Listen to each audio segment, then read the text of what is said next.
भारत का कल्चर भी इसीलिए आप देखेंगे कि बहुत ही यूनिक और बहुत ही बिखरा हुआ है, राइट?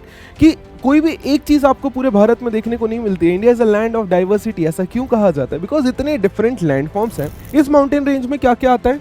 काराकोरम, लद्दाख, जास्कर और कैलाश माउंटेन। आपको पता है इवन कैलाश माउंटेन भी भारत में नहीं आता है। काराकोरम रेंज भी काइंड ऑफ भारत की बॉर्डर्स पे ही आती है। लद्दाख और जास्कर रेंज ये भी बॉर्डर्स पे ही हमें देखने को मिलते हैं। तो इनको बोला जाता है नदर्न माउंटेन्स या Karakoram range. Okay sir. Riverine island, एक ऐसा आइलैंड जिसको रिवर ने बनाया हो, it is known as riverine island, और ये भी काफी फर्टाइल होता है। आप देखेंगे ब्रह्मपुत्र नदी के द्वारा बनाया गया सबसे बड़ा रिवराइन आइलैंड है हमारे भारत में मजुली आइलैंड। ये ऐसे उठ रही है जमीन, ये प्लेन इलाका है, ये जमीन उठ रही है यहाँ से, सेम ये जमीन यहाँ से उठ रही है। ये हो गया वेस्टर्न घाट्स, वेस्टर्न घाट्स, ये हो गया ईस्टर्न घाट्स। ये बेसिकली सेंट्रल हाईलैंड का इलाका है, ईस्टर्न घाट्स। हेलो, जय हिंद, नमस्कार प्यारे बच्चा लोग, कैसे हैं आप सभी लोग? I am Sameer Tripathi, your social science educator, and I welcome you all to this session. दोस्तों, हमने ज्योग्राफी का पहला चैप्टर कंप्लीट कर लिया था पिछली क्लास में, एंड आई होप आपको वो पूरा समझ आ गया होगा। जैसा कि मैंने बताया था कि हमारी क्लास 9th की ज्योग्राफी जो है, वहां पर हम मेनली इंडिया के फिजिकल ज्योग्राफी के बारे में बात करेंगे। यहाँ के माउंटेन्स, रिवर्स, प्लेन्स, प्लेट्यूज, हर एक चीज को बहुत डिटेल में, बहुत अच्छे से समझने की कोशिश करेंगे, जानने की कोशिश करेंगे। तो हमारा जो सेकेंड चैप्टर है वो उसी का कंटिन्यूएशन है। क्लास 9th के अंदर ना ये वो चैप्टर है जो मुझे भी सबसे ज्यादा डराता था। पता है क्यों? क्योंकि यहाँ पे कुछ टर्म्स ऐसी थी जो सुनने में समझ ही नहीं आती थी कि कहना क्या चाह रहे हैं यहाँ पे। मैंने तो लेजिट मेरी क्लास 9th की ज्योग्राफी सिर्फ और सिर्फ रटी थी जब मैं क्लास 9th में था, क्योंकि geography is all about visualization, right? हम अपनी अर्थ में क्या चीजें देख रहे हैं उनको जब तक विजुअलाइज नहीं करेंगे, उनको समझ पाना पूरी तरीके से असंभव है। तो हमें चीजों को विजुअलाइज करना बहुत ज्यादा जरूरी है अगर ज्योग्राफी को अच्छे तरीके से समझना है। एंड इस चैप्टर के अंदर मेरी पूरी कोशिश यही रहेगी कि मैं आपको मैप्स के थ्रू, विजुअलाइजेशन के थ्रू कोशिश करूं कि सारी चीजें समझ आ जाएं, आपको एक आइडिया लग जाए कि हम कहां पर, किस समय में, किस चीज की बात कर रहे हैं। एंड आई होप इस चैप्टर के एंड तक आते आते आपको सारी बातें समझ आ जाएंगी। और ये जो एक चैप्टर है जो हमारा अगेन एक थोड़ा सा टिपिकल चैप्टर लगता है हमारे क्लास 9th एसएसटी का, वो आपको इजी लगने लग जाए। तो दोस्तों, हमारा ज्योग्राफी का सेकेंड चैप्टर है फिजिकल फीचर्स ऑफ इंडिया। अब as the name suggest, physical features of India. मैंने पिछली क्लास में ही आपको बताया था कि when you will be talking about the physical features of any person, तो बेसिकली आप उसके अपीयरेंस की बात कर रहे हैं कि वो दिखता कैसा है, उसकी हाइट कितनी है, उसके बाल कैसे हैं, उसकी आंखें कैसी हैं, उसके गाल कैसे हैं। आई नो किसी की याद आ गई होगी, बट कोई बात नहीं। तो पर्टिकुलरली हम बात कर रहे हैं कि किसी भी व्यक्ति का फिजिकल अपीयरेंस कैसा होता है। यहां पर हम किसी व्यक्ति विशेष की बात तो नहीं कर रहे हैं, हम किसकी बात कर रहे हैं? Physical features of India. हमारे भारत के फिजिकल फीचर्स क्या हैं? बहुत सिंपल शब्दों में अगर मैं आपको ये बात समझाऊं तो यहां पर हम चर्चा करने की कोशिश कर रहे हैं कि भाई देखो, हमारे पूरे भारत में हर जगह सेम जैसा एक एक जैसा लैंडफॉर्म तो देखने को नहीं मिलता है। बिल्कुल नहीं सर।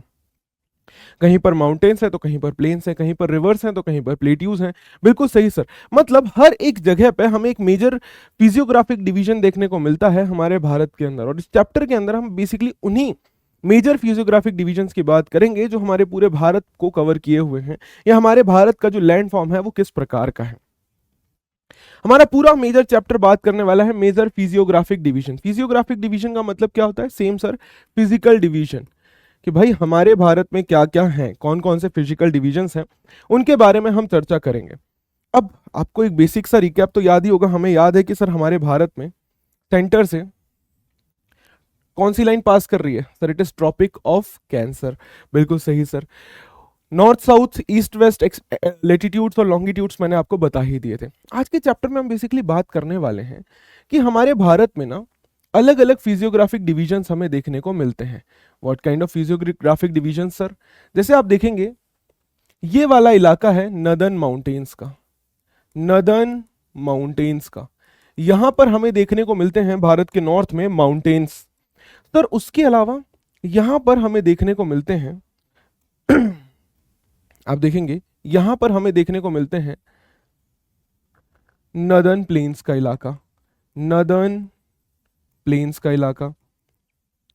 आपको पता है कि इंडिया के राजस्थान के इलाके में और गुजरात के कुछ इलाकों को कवर करते हुए हमें यहाँ पर देखने को मिलते हैं वेस्टर्न डेजर्ट्स।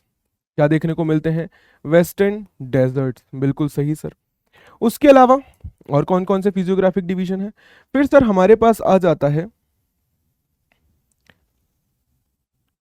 ये क्या है सर? ये है पेनिनसुलर प्लेट्यू।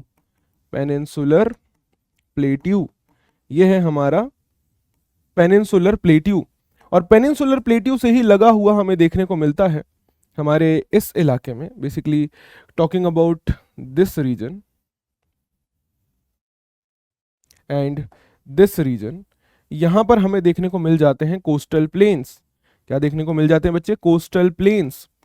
और लास्ट में हमें देखने को मिलते हैं 2 सेट ऑफ आइलैंड्स जो हमने नीचे देखे थे।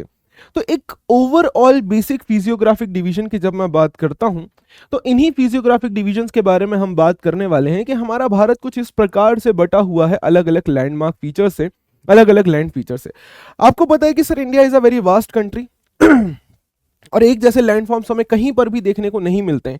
बहुत ग्रेट फिजिकल डिवीजन्स हमें देखने को मिलते हैं हमारे भारत के अंदर। इनफैक्ट भारत अपने आप में पूरा वर्ल्ड है। यहाँ पर हमें माउंटेन्स भी देखने को मिल रहे हैं, प्लेन्स भी देखने को मिल रहे हैं, प्लेट्यूज भी देखने को मिल रहे हैं, डेजर्ट भी देखने को मिल रहा है, प्लेन्स भी देखने को मिल रहे हैं। हर एक चीज हमारे भारत में अवेलेबल है। सो या जब लोग कहते हैं कि गर फिरदौस जमी अस्तो हमी अस्तो हमी अस्तो हमी अस्तो, तो यही रीजन है कि अगर धरती पर कहीं पर भी स्वर्ग है तो यही है, यही है, यही है। ऑल्दो ये कश्मीर की वादियों के लिए कहा गया था, बट मैं तो पूरे भारत के लिए कह सकता हूं, because India is a country जहां पर हर एक चीज आपको बहुत ही डिटेल में, बहुत ही ज्यादा वेरिएशंस के साथ देखने को मिलेगा। अगर लैंडफॉर्म के हिसाब से बात की जाए, मतलब जियोलॉजिकली का मतलब क्या होता है कि भाई हमारे अर्थ की फॉर्मेशन के हिसाब से बात की जाए, ईयर्स के हिसाब से बात की जाए, तो सबसे पुराना जो स्ट्रक्चर है हमारे भारत का, मतलब हमारे इंडिया का जो सबसे पुराना स्ट्रक्चर माना जाता है, वो कौन सा है सर? वो है पेनिनसुलर प्लेट्यू। अब इसकी कहानी मैं आपको सुनाता हूं। क्यों? क्योंकि वो धरती पर जो सबसे पहले जमीन थी उसी का हिस्सा है, उसी का टुकड़ा है।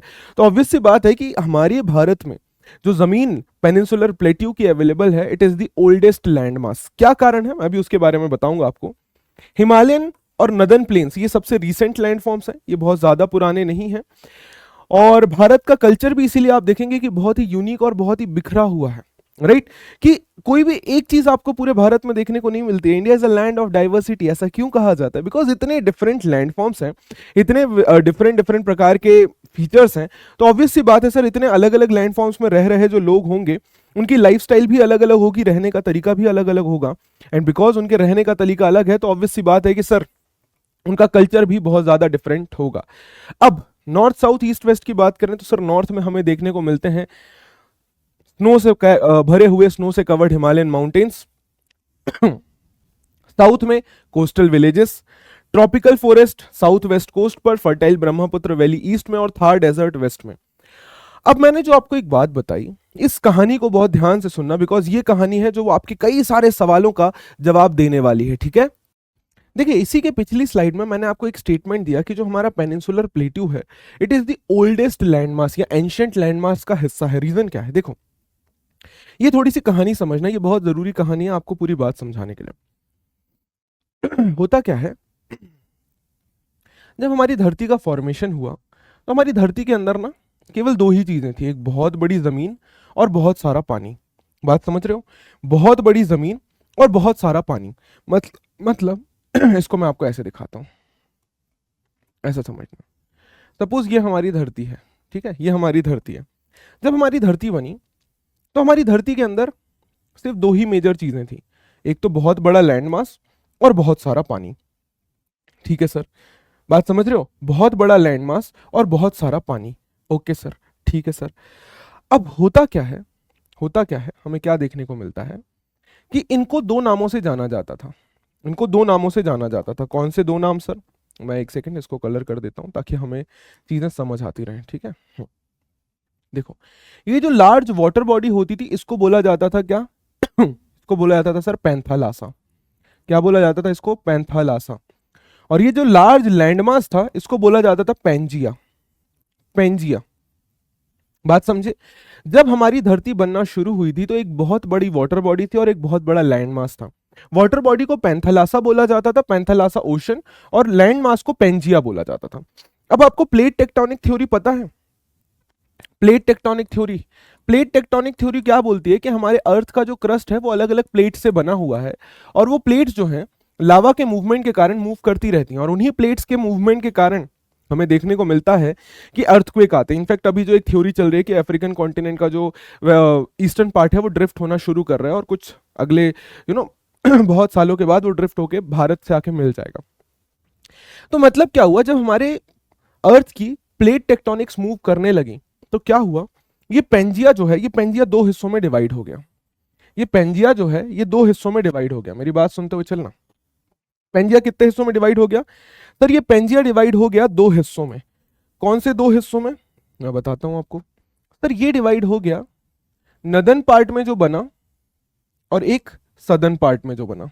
बात समझ रहे हो मेरी? एक बना नदन पार्ट में, एक बना सदन पार्ट में। ठीक है सर। नदन पार्ट को क्या बोला गया, ध्यान से सुनना मेरी बातों को। नदन पार्ट को क्या बोला गया? नदन पार्ट को बोला गया सर लॉरेशिया, लॉरेशिया। और सदर्न पार्ट को क्या बोला गया? Gondwana land, Gondwana land. बात समझे? ये वाली बात समझे यहां तक? पहले एक पूरी बड़ी वाटर बॉडी, एक लैंड बॉडी, पेंजिया पैंथालासा। आगे चलकर लॉरेशिया, गोंडवाना लैंड, ये लैंड दो हिस्सों में डिवाइड हो गया, और उनके बीच की ये जो सी है यहां पर, ये जो समुद्र बना, इसको बोला गया टेथिस सी, टेथिस सी। अब क्या होता है, इसी गोंडवाना लैंड में इधर हिस्सा था, इधर जो इस गोंडवाना लैंड का ये वाला हिस्सा था, it was Indo Australian plate. कौन सी प्लेट थी ये? Indo Australian plate. मेरी बात समझ रहे हो? ये थी इंडो ऑस्ट्रेलियन प्लेट। मतलब क्या हुआ, ये वो पार्ट है जो हमारे इंडिया और ऑस्ट्रेलिया का कॉन्टिनेंट जिस प्लेट के ऊपर थी, ये वो वाला पार्ट था। आगे चलकर क्या हुआ, ये वाली प्लेट गोंडवाना लैंड से टूट गई और जाके कहां से टकरा गई? लॉरेशिया से। जाके कहां से टकरा गई? लॉरेशिया से। अब ऑब्वियस सी बात है, जब दो लैंड मास का कोलिजन होगा, दो लैंड मास का कोलिजन होगा, तो ऑब्वियसली जमीन, आपको पता है कि एक लैंड मास नीचे चली जाएगी और दूसरी वाली ऊपर उठ जाएगी। उसी से फॉर्मेशन हुआ हिमालयाज का। यंग फोल्ड माउंटेन्स बोला जाता है ना कि यंग माउंटेन्स है और फोल्ड माउंटेन्स है। क्यों? जमीन फोल्ड हो गई, जब दो जमीनों का टकराव हुआ बहुत तेजी से, तो वो जमीनें उठ गई और उसी से फॉर्मेशन हुआ माउंटेन्स का। That is why Himalayas are known as young fold mountains. अब हिमालयाज तो यंग फोल्ड माउंटेन्स हो गए, और नदर्न प्लेन्स भी हिमालय से जो नदियां आगे बहकर आई, वो ग्लेशियर से जो बहकर आई, उससे नदर्न प्लेन बना। लेकिन ओरिजिनली जो पार्ट बचा रह गया, वो कौन सा पार्ट था सर? पेनिनसुलर प्लेट्यू का पार्ट। मैं आपको थोड़ा सा और इमेज में आपको दिखाता हूं, you will be able to relate the whole story. ये देखो, Panthalassa ocean, Laurasia, Gondwana land. पहले लॉरेशिया का हिस्सा यूरेशिया और नॉर्थ अमेरिका था, और गोंडवाना लैंड का south America, Africa, India, Antarctica, Australia. आगे चलकर ये जो इंडियन प्लेट है, इंडो ऑस्ट्रेलियन प्लेट है, ये टूट के कहां गई? यहां जाके इससे टकरा गई, और इसके टकराने से ही फॉर्मेशन हुआ हिमालयाज का। मेरी बात समझना भाई, ये एक जमीन है, ठीक है, और इससे जाकर टकराई ये वाली प्लेट। अब ये वाली प्लेट जब टकराई तो इसका नदन पार्ट तो पूरी तरीके से इसमें भिड़ गया, और उससे फॉर्मेशन हुआ माउंटेन्स का। लेकिन ओरिजिनली जो ये वाला पार्ट बचा, ओरिजिनली जो ये वाला पार्ट बचा, ये तो सर अभी भी, मतलब इतना पार्ट, ऐसा समझना, ये वाला पार्ट, ये तो अभी भी सर ओरिजिनल इसी गोंडवाना लैंड का हिस्सा है ना। ये तो इसी गोंडवाना लैंड का हिस्सा है। नदन वाला तो इससे टकरा गया और उससे नए माउंटेन्स बने, लेकिन जो सदर्न वाला पार्ट टकराया था वो तो अभी भी गोंडवाना लैंड का ही हिस्सा है ना। और गोंडवाना लैंड किसका हिस्सा था सर? गोंडवाना लैंड हिस्सा था पेंजिया का। मतलब जो हमारा पेनिनसुलर प्लेट्यू है वो सबसे एंशियंट लैंडमास है, वो किसका हिस्सा है? वो हिस्सा है पेंजिया का, आगे चलकर गोंडवाना लैंड का। और इवन जब भारत बन गया तब भी पेनिनसुलर प्लेट्यू को तो कोई इंपैक्ट नहीं हुआ। नदन जो पार्ट था वो माउंटेन के फॉर्म में कन्वर्ट हो गया और नदन प्लेन्स में कन्वर्ट हो गया, लेकिन सदर्न पार्ट तो एज इट इज रहा ना टकराने के बाद भी। बात समझ रहे हो ना कि अगर ये दो प्लेट्स का कोलिजन हुआ, दो प्लेट्स का कोलिजन हुआ, तो ये वाली बॉर्डर्स टकराई ना, ये वाला पार्ट तो अभी भी ओरिजिनल वही है ना। तो दैट इज वाई ये जो पेनिनसुलर प्लेट्यू है ये अभी भी एंशिएंट लैंडमास है। बात समझे मेरी? और यही कारण है कि हम बोलते हैं कि peninsular plateau is the ancient landmass. और यही कारण है, इसी से मैं आपको रिलेट करता हूं, यही कारण है कि पेनिनसुलर प्लेट्यू में सबसे ज्यादा मिनरल रिजर्व्स हैं। क्यों भाई? मिनरल बहुत सालों में बनते हैं, तो इस जमीन में बहुत पहले से ही मिनरल्स बने हुए थे। नदर्न पार्ट तो हिमालयाज बन गया, लेकिन सदर्न पार्ट तो एज इट इज है ना, मतलब इस जमीन में अभी भी वो मिनरल्स अवेलेबल है। और यही कारण है कि इंडिया के पेनिनसुलर प्लेट्यू में सबसे ज्यादा मिनरल्स भी मिलते हैं। आई होप ये कॉन्सेप्ट सबको थोड़ा थोड़ा नन्ना नन्ना समझ आ गया होगा जो मैंने आपको बताने की कोशिश की। एक क्विक रिकैप मैं आपको दे देता हूं। पहले हमारी धरती जब बनना शुरू हुई तो हमारी धरती के केवल दो हिस्से थे। क्या? एक बहुत बड़ा लैंड मास, एक बहुत बड़ी जमीन और एक बहुत बड़ा वाटर बॉडी। वाटर बॉडी को पेंथेलासा बोला जाता था, लैंड मास को पेंजिया बोला जाता था। प्लेट टेक्टोनिक के कारण ये पेंजिया दो हिस्सों में टूट गया, नदर्न पार्ट में लॉरेशिया, सदर्न पार्ट में गोंडवाना लैंड। आगे चलकर इस गोंडवाना लैंड से ही इंडो ऑस्ट्रेलियन प्लेट टूटी और ड्रिफ्ट करते करते करते करते लॉरेशिया से जाके टकराई।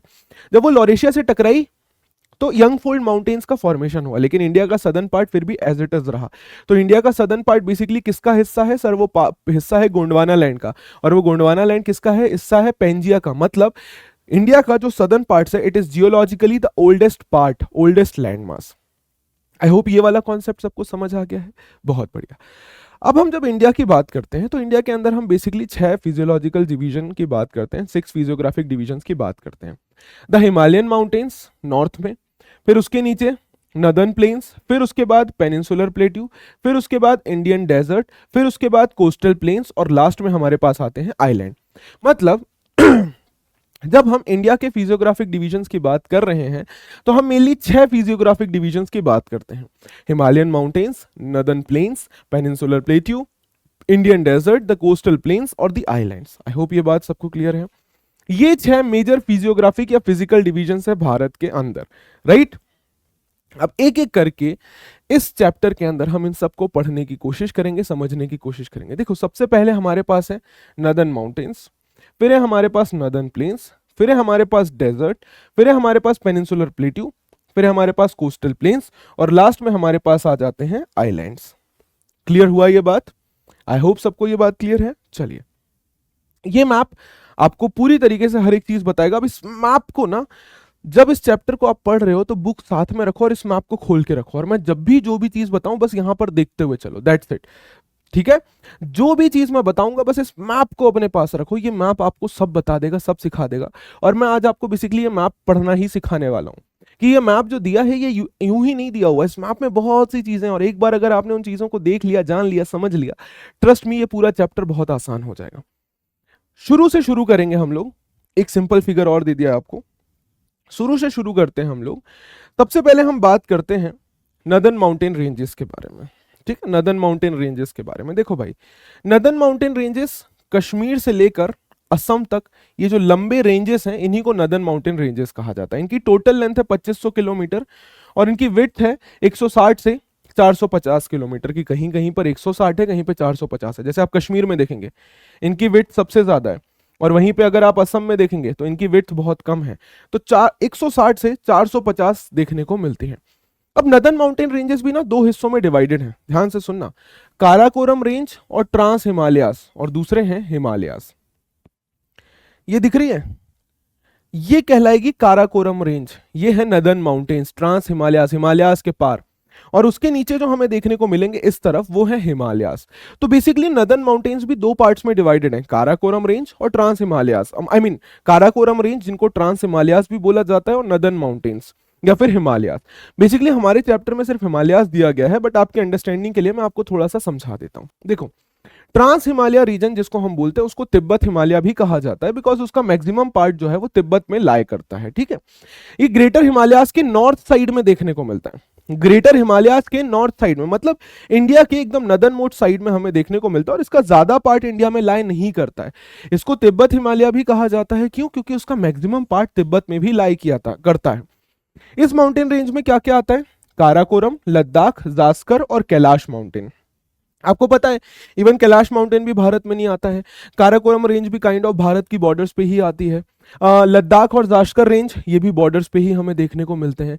तो इनको बोला जाता है नदर्न माउंटेन्स या Karakoram range. Okay sir, Karakoram range को बैकबोन ऑफ हाई एशिया भी कहा जाता है। मतलब हाई एशिया जो है, ये माउंटेन रेंजेस फिर पूरे एशिया में फैल रहे होते हैं, मंगोलिया, चाइना, इधर पे तजाकिस्तान, उज्बेकिस्तान।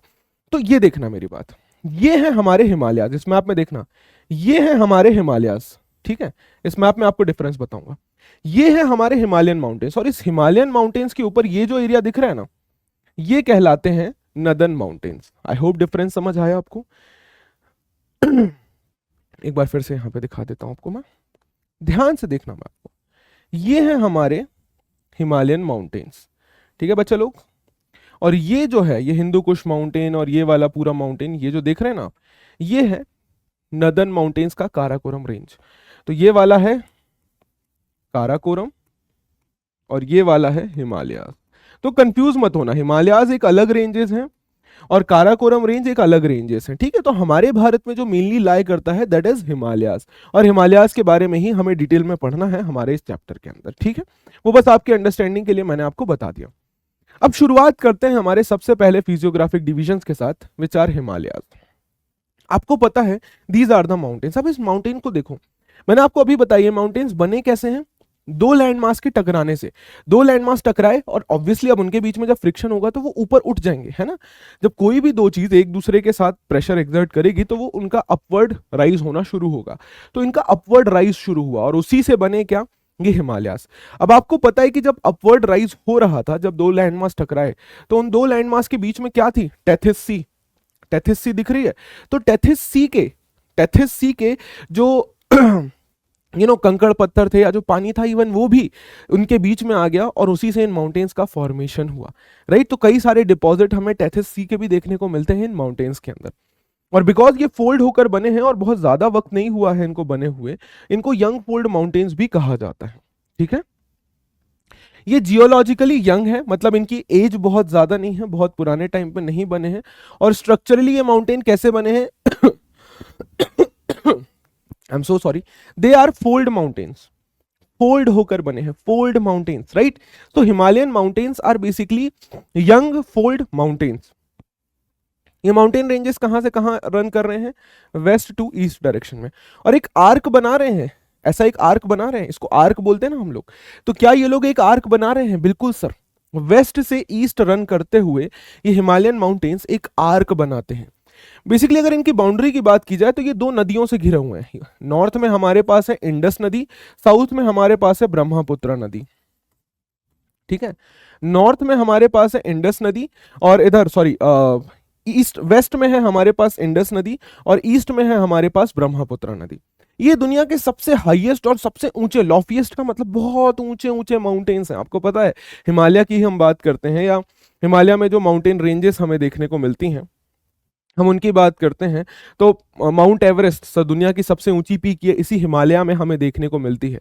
ये एक आर्क बनाते हैं, एक आर्क बनाते हैं और कितना डिस्टेंस कवर कर रहे हैं, 2400 किलोमीटर का। कुछ जगहों पर इनकी विड्थ जो है 400 किलोमीटर है, कुछ जगहों पर इनकी विड्थ मतलब इनके बीच का ये विड्थ, इनके बीच की ये विड्थ कहीं पर 400 किलोमीटर है और कहीं कहीं पर ये केवल 150 किलोमीटर है। बात समझ आई? जैसे अरुणाचल प्रदेश में 150 किलोमीटर, असम में 150 किलोमीटर, वहीं पे कश्मीर में इट इज 450 किलोमीटर।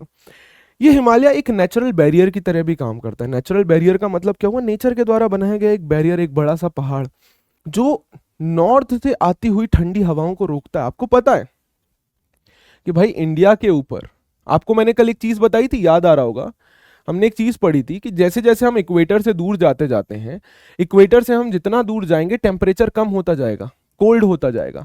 और भाई ऑब्वियसली यहाँ पर हमें पता है कि चाइना के ऊपर साइबेरिया आता है, साइबेरिया से बहुत ठंडी ठंडी हवाएं भारत आती अगर ये नेचुरल माउंटेन्स नहीं होते, और भारत का तापमान भी बहुत ज्यादा ठंडा होता अगर ये नेचुरल माउंटेन्स नहीं होते।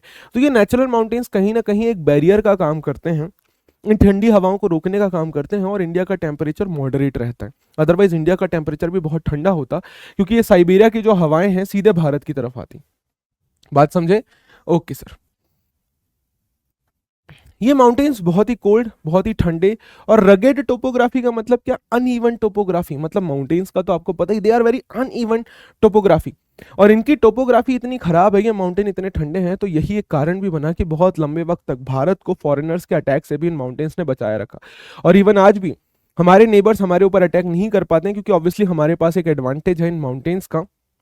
तो we have always an advantageous position, अगर कभी ऐसा होता भी है तो। ये हमें नेचर से तो बचा ही रहे हैं, टिपिकल टेम्परेचर से तो बचा ही रहे हैं, बट उसके साथ साथ ये हमें एक प्रोटेक्शन भी प्रोवाइड करा रहे हैं, राइट।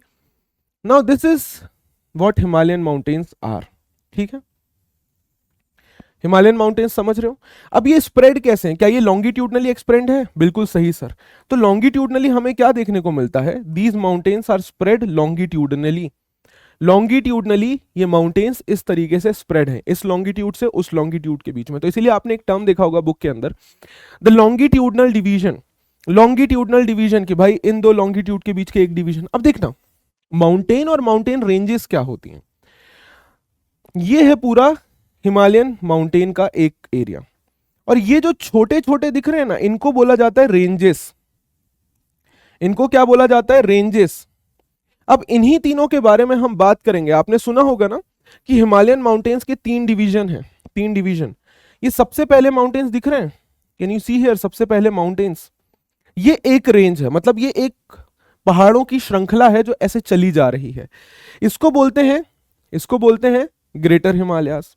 उसके बाद लेजर हिमालयास, फिर आउटर हिमालयास। दिख रहे हैं? ये ऐसे इनके नाम पड़े हैं। और जो माउंटेन्स देखना आप, बीच बीच में ये टूटे हुए हैं, तो उनके बीच की ये जो जगह होती है ना, उसी को बोलते हैं पासेस। माउंटेन के बीच में जो एक जगह होती है जाने की, उसको बोलते हैं पास। की ये एक माउंटेन यहाँ पे है, एक माउंटेन यहाँ पे, उसके बीच में प्लेन इलाका, इट इज नोन एज पास। कि आप माउंटेन को क्रॉस कर सकें, उसके बीच में पासेस दिखते हैं। सो अब हम इन तीनों माउंटेन्स के बारे में चर्चा करेंगे। मैंने आपको बता दिया इसका फॉर्मेशन कैसे हुआ। Pangaea, Gondwana land, Gondwana land से ये टूटकर धीरे धीरे करके ड्रिफ्ट हो रहा है, ड्रिफ्ट होकर आकर यहां पर टकराया। देख रहे हो, यहां पर आकर टकराया। नदन पार्ट तो टकरा गया, लेकिन सदन पार्ट अभी भी एज इट इज है, बिल्कुल है सर। और इसी तरीके से कॉन्टिनेंट्स का भी फॉर्मेशन हुआ। सो ये पूरी एक कहानी बताता है कॉन्टिनेंटल ड्रिफ्ट थ्योरी की। कैसे बना sir? It was formed as a result of collision. किसके बीच में? इंडियन प्लेट और यूरेशियन प्लेट के बीच में। इस कोलिजन से क्या हुआ? सेडिमेंट्री रॉक्स, जो कि टेथिस सी में, सेडिमेंट्री रॉक्स कौन से होते हैं? जो जम जम कर बनते हैं ना, sediment layer by layer by layer बनते हैं। तो टेथिस सी में जो रॉक्स बने हुए थे, वो रॉक्स ऐसे उठ के ऊपर आ गए, और उसी से इन माउंटेन्स का फॉर्मेशन हुआ। देख रहे हो, ये एक जमीन जब ऊपर जाती है तो दूसरी जमीन का राइज होता है, और ऐसे ही तो इनको फोल्ड माउंटेन्स बोला जाता है। So this is how this continental drift theory it worked. अब देखो, अगर ये ओरिजिनल पार्ट ये साउथ वाला है, इसको तो कुछ भी नहीं हुआ, ये तो अभी भी एज इट इज है। इसीलिए पेनिनसुलर प्लेट्यू जो है वो ओल्डेस्ट लैंड मास है हमारे भारत का। ठीक है, अब जब हम हिमालयन माउंटेन्स की बात करते हैं, तो हिमालयन माउंटेन्स में आई एम सो सॉरी, हाँ डोंट माइंड, थोड़ा सा गला खराब है, बट आई होप बातें समझ आ रही होंगी। देखो, हिमालयन माउंटेन्स में हमारे यहाँ पर 3 पैरेलल रेंजेस हैं। रेंजेस का मतलब समझ आया ना? इनको रेंजेस बोलते हैं, श्रेणी, श्रृंखला। 3 पैरेलल रेंजेस हैं, 3 पैरेलल रेंजेस। कौन कौन सी 3 पैरेलल रेंजेस सर? सबसे बाहर हमें देखने को मिलती है ये वाली जो है, it is greater Himalaya, greater Himalaya, greater Himalaya या फिर हिमाद्री, ग्रेटर हिमालय या फिर हिमाद्री। आप देख रहे हो ये कंटिन्यूअस है, इसके बीच में आपको ज्यादा पासेस नहीं दिखेंगे। इसी के पैरेलल दूसरी वाली ये लाइन दिख रही है ये क्या है सर? ये है लेसर हिमालय और हिमाचल, लेसर हिमालय और हिमाचल। ठीक है, और ये तीसरी, ये देखो, ये रही 1, ये रही 2, ये रही 3। तो 1 सबसे कंटिन्यूअस है, सेकंड वाली देख रहे हो ये टूटी हुई है। तो इनको माउंटेन रेंजेस, इनके अलग अलग नाम हैं। और ये आती है थर्ड वाली, थर्ड वाली को बोलते हैं आउटर हिमालयाज और शिवालिक, आउटर हिमालयाज और शिवालिक। अब आप बोलोगे सर इसको आउटर क्यों बोल रहे हैं, ये तो भारत के अंदर है ना। देखो, ये सारे माउंटेन्स जो हिमालयाज हैं वो पार्ट किसका है? नदर्न रेंजेस का, नदर्न माउंटेन्स का। तो नदर्न माउंटेन्स मेन तो यहां पर, ये तो सबसे बाहरी हिस्सा है हिमालय का, सबसे मेन हिस्सा तो ये है। मतलब हिमालय शुरू यहीं से हो रहा है इसके बाद क्या हिमालय है? नहीं सर। तो हिमालय का सबसे बाहरी और सबसे निचला हिस्सा आउटर हिमालय, सबसे पहला हिस्सा इनर हिमालयाज, ये दूर है हमारे भारत से। भारत के जो अंदर है ये आउटर हिमालयाज, जो भारत से दूर इनर हिमालयाज। बात समझे? और इनर मतलब डीप हिमालयाज, राइट। जैसे आप देखो ना, अगर ये हिमालय है, ऐसे रेंजेस है, बात समझे, ये ऐसे रेंजेस है, तो भाई ऑब्वियसली ये आउटर कहलाएगा और ये इनर कहलाएगा, कहलाएगा ना। तो ये जो शिवालिक है ये आउटर हिमालयाज है, हिमालय यहां पर आकर खत्म हो जाता है। फिर यहां पर बीच में हमें देखने को मिलते हैं कौन से सर? लेजर हिमालयाज और हिमाचल। अब मेरी बात समझना, ये इमेज देखोगे आपको सब समझ आ जाएगा कि ये क्या क्या कहना चाह रहे हैं शिवालिक्स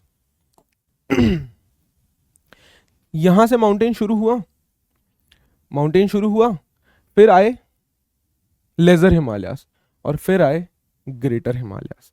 बात समझे? ये माउंटेन रेंजेस कुछ इस तरीके से चल रहे हैं, इसलिए इनको अलग अलग हिस्सों में बांट दिया। ये पैरेलली दिख रहा है, एक हिस्सा ये हो गया, एक हिस्सा ये हो गया, एक हिस्सा ये हो गया। 3 parallel valleys, 3 parallel mountain ranges. और यहां पर ये जो एरिया है जहां पर ये फूट प्लेन्स है, इनको बोला जाता है पीडमोंट प्लेन्स। क्या बोला जाता है? पीडमोंट प्लेन्स या फिर फूट प्लेन्स। पहाड़ के पैरों के पास, सपोज पहाड़ कहीं से तो शुरू हुआ होगा ना, सपोज यहां से शुरू हुआ, तो पहाड़ के पैरों के पास जो प्लेन होता है इट इज नोन एज, इसको फुट हिल भी बोलते हैं, फुट हिल। और इस एरिया, प्लेन एरिया को बोलते हैं पीडमोंट प्लेन। और ये सबसे फर्टाइल इलाका होता है, ठीक है, पीडमोंट प्लेन। अब ये इलाका हुआ कौन सा? शिवालिक। ये माउंटेन रेंजेस आपको समझ आ रहे होगा, इनकी हाइट कम है, फिर बीच में इनकी हाइट बढ़ गई, ये हो गया हिमाचल। और सबसे ज्यादा हाइट किसकी है? हिमाद्री। दिख रहा है? हिमाद्री, इसकी हाइट सबसे ज्यादा है। तो ऐसे ये माउंटेन रेंजेस बढ़ते जा रहे हैं। बात समझे? शिवालिक, हिमाचल, हिमाद्री। आई होप बात समझ आई हो। तो ये इस तरीके से पैरेलल माउंटेन रेंजेस हैं जो भारत के अंदर चल रही हैं।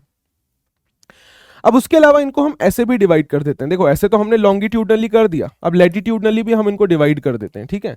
लैटिट्यूडनली भी हम इनको डिवाइड कर देते हैं या वर्टिकली भी इनको हम डिवाइड कर देते हैं। जैसे वेस्टर्न हिमालय बोला जाता है, सेंट्रल हिमालय, ईस्टर्न हिमालय और पूर्वांचल। मैं इनके बारे में भी आपको बताऊंगा। सबसे पहले हम बात कर लेते हैं लॉन्गिट्यूडनल डिविजन्स के बारे में, लॉन्गिट्यूडनल डिविजन्स के बारे में, ठीक है। ये सबसे पहले माउंटेन रेंज दिख रही है, ये तो ये काराकोरम, लद्दाख, जास्कर, ये वो वाली हो गई। ये वाली जो माउंटेन रेंजेस है ये काराकोरम, लद्दाख, जास्कर। ये वाली माउंटेन रेंज दिख रही है इकलौती, इसको बोलते हैं ये आउटर हिमालय है, ये आउटर हिमालय है, ठीक है। आई मीन इनर हिमालय है, आउटर हिमालय इधर वाला है, ये इनर हिमालय है, हिमालय के और अंदर वाला part. Obviously sir, this is inner Himalaya और हिमाद्री, इनर हिमालय और हिमाद्री, राइट। इसको ही हिमाद्री बोला जाता है। अब अगर आप इस रेंज को देखोगे, आपको क्या 2-3 चीजें समझ आई। अगर मैं आपको बोलूं हिमाद्री के बारे में 2-3 पॉइंट्स लिखे, आप क्या लिख सकते हैं? पहली चीज, हिमाद्री सबसे ऊंची है, बिल्कुल सही सर। दूसरी चीज, हिमाद्री क्या कंटिन्यूअस है? इसके बीच में कहीं ब्रेक्स हो रहे हैं? नहीं हो रहे हैं सर।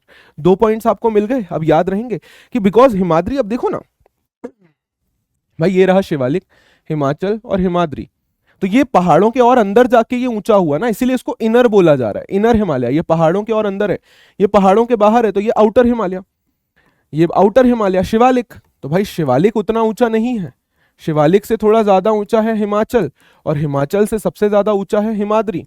तो हिमाद्री कैसी है सर? हिमाद्री सबसे ज्यादा ऊंची माउंटेन रेंजेस है। और ये कैसी है सर? ये कंटिन्यूअस भी है। ये कैसी है सर? ये कंटिन्यूअस भी है। It is the northern most range of Himalayas, Himalayas की सबसे नदर्न मोस्ट रेंज है। हिमालयास का बैकबोन भी इसको कहा जाता है एक तरीके से। और इंडिया के नदर्न फ्रंटियर्स पे ये पूरी तरीके से फैला हुआ है। इसके एवरेज एलिवेशन की बात करें 6000 मीटर, मतलब इसका पूरा एवरेज निकाला जाए, एलिवेशन मतलब हाइट होता है, तो इसकी through out the average elevation देखें, मतलब मैक्सिमम और मिनिमम को अगर हम जोड़ के डिवाइड कर दें तो 6000 हमारे पास आ रहा है। और इसकी विड्थ क्या है? 120 से 190 किलोमीटर। ये सबसे कंटिन्यूअस रेंज है, सबसे कंटिन्यूअस रेंज है, मतलब इसके बीच में कोई भी टूटना नहीं देखने को मिल रहा है। पहाड़ लगातार चल ही रहे हैं, मतलब एक ही पहाड़ लगातार चल रहा है। मेरी बात समझना कि ये एक पहाड़ ऐसे चलता जा रहा है, ये कंटिन्यूअस रेंज हुई। और ये ऐसे पहाड़, फिर ऐसे पहाड़, फिर ऐसे पहाड़, तो ये अलग हो गए, ये अलग रेंज, ये अलग रेंज, ये अलग रेंज। तो आपको देखने को मिलेगा कि हिमाचल ऐसे टूटा हुआ है, लेकिन Himadri it is a continuous mountain range. और ये पूरी तरीके से स्नो कवर्ड है। क्यों? क्योंकि साइबेरिया की हवाएं इसी पे आकर रुक जाती हैं और ये इलाका सबसे ठंडा है, तो यहां पर हमें कई सारे ग्लेशियर्स दिखते हैं, और इन्हीं ग्लेशियर्स में से कई सारी नदियां भी निकलती हैं। It is the longest and most continuous belt of Himalayas. यहीं पर सबसे ऊंची ऊंची, अब ऑब्वियस सी बात है, सबसे ऊंचे हैं तो सबसे ऊंची पीक्स भी तो यहीं पर होंगी। बिल्कुल सही sir. Mount Everest, Kanchenjunga, Makalu hills, Dhaulagiri, नंगा पर्वत, ये सब यहां पर लोकेटेड, और इन सब की एवरेज हाइट 8000 मीटर से ज्यादा है। इनफैक्ट दुनिया का सबसे ऊंचा माउंटेन माउंट एवरेस्ट 8848, जो कि 8850 भी हो जाएगा, ये भी यहीं पर लोकेटेड है। ये भी यहीं पर लोकेटेड है। कई सारे ग्लेशियर्स यहां पर मिलते हैं। ग्लेशियर्स क्या होते हैं? ग्लेशियर समझते हो ना, बर्फ जो मिलती है पहाड़ों के ऊपर, उनको ग्लेशियर कहा जाता है। जैसे गंगोत्री और यमुनोत्री, और यही ग्लेशियर्स स्रोत हैं गंगा और यमुना रिवर का भी। बिल्कुल सही सर।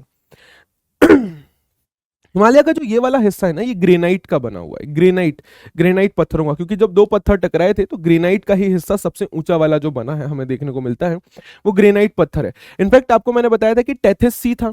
अब सी के अंदर कैसे रॉक्स मिलते हैं? Sedimentary rocks. सेडिमेंट्री रॉक्स कैसे होते हैं? जो over the period of time layer by layer बनते जाते हैं, तो granite rocks are one of them. तो टेथिस सी के ही वो जो सेडिमेंट्स थे वो सबसे ऊंचे उठे थे। तो ये जो ये वाला पार्ट है ये हमें देखने को मिलता है किसका? ग्रेनाइट का। पेरेनियल का मतलब क्या होता है? थ्रू आउट द ईयर, पूरे साल। तो इन माउंटेन्स में थ्रू आउट द ईयर हमें स्नो देखने को मिलती है, through out the year snow देखने को मिलता है। और इसी कारण से इनमें से कई सारे ग्लेशियर्स हमें देखने को मिलते हैं जो पिघलकर नदियों का उद्गम करते हैं, जो नदियों का सोर्स बनते हैं। जैसे गंगा और यमुना रिवर यहीं से निकलती है, हिमाद्री से ही निकलती है।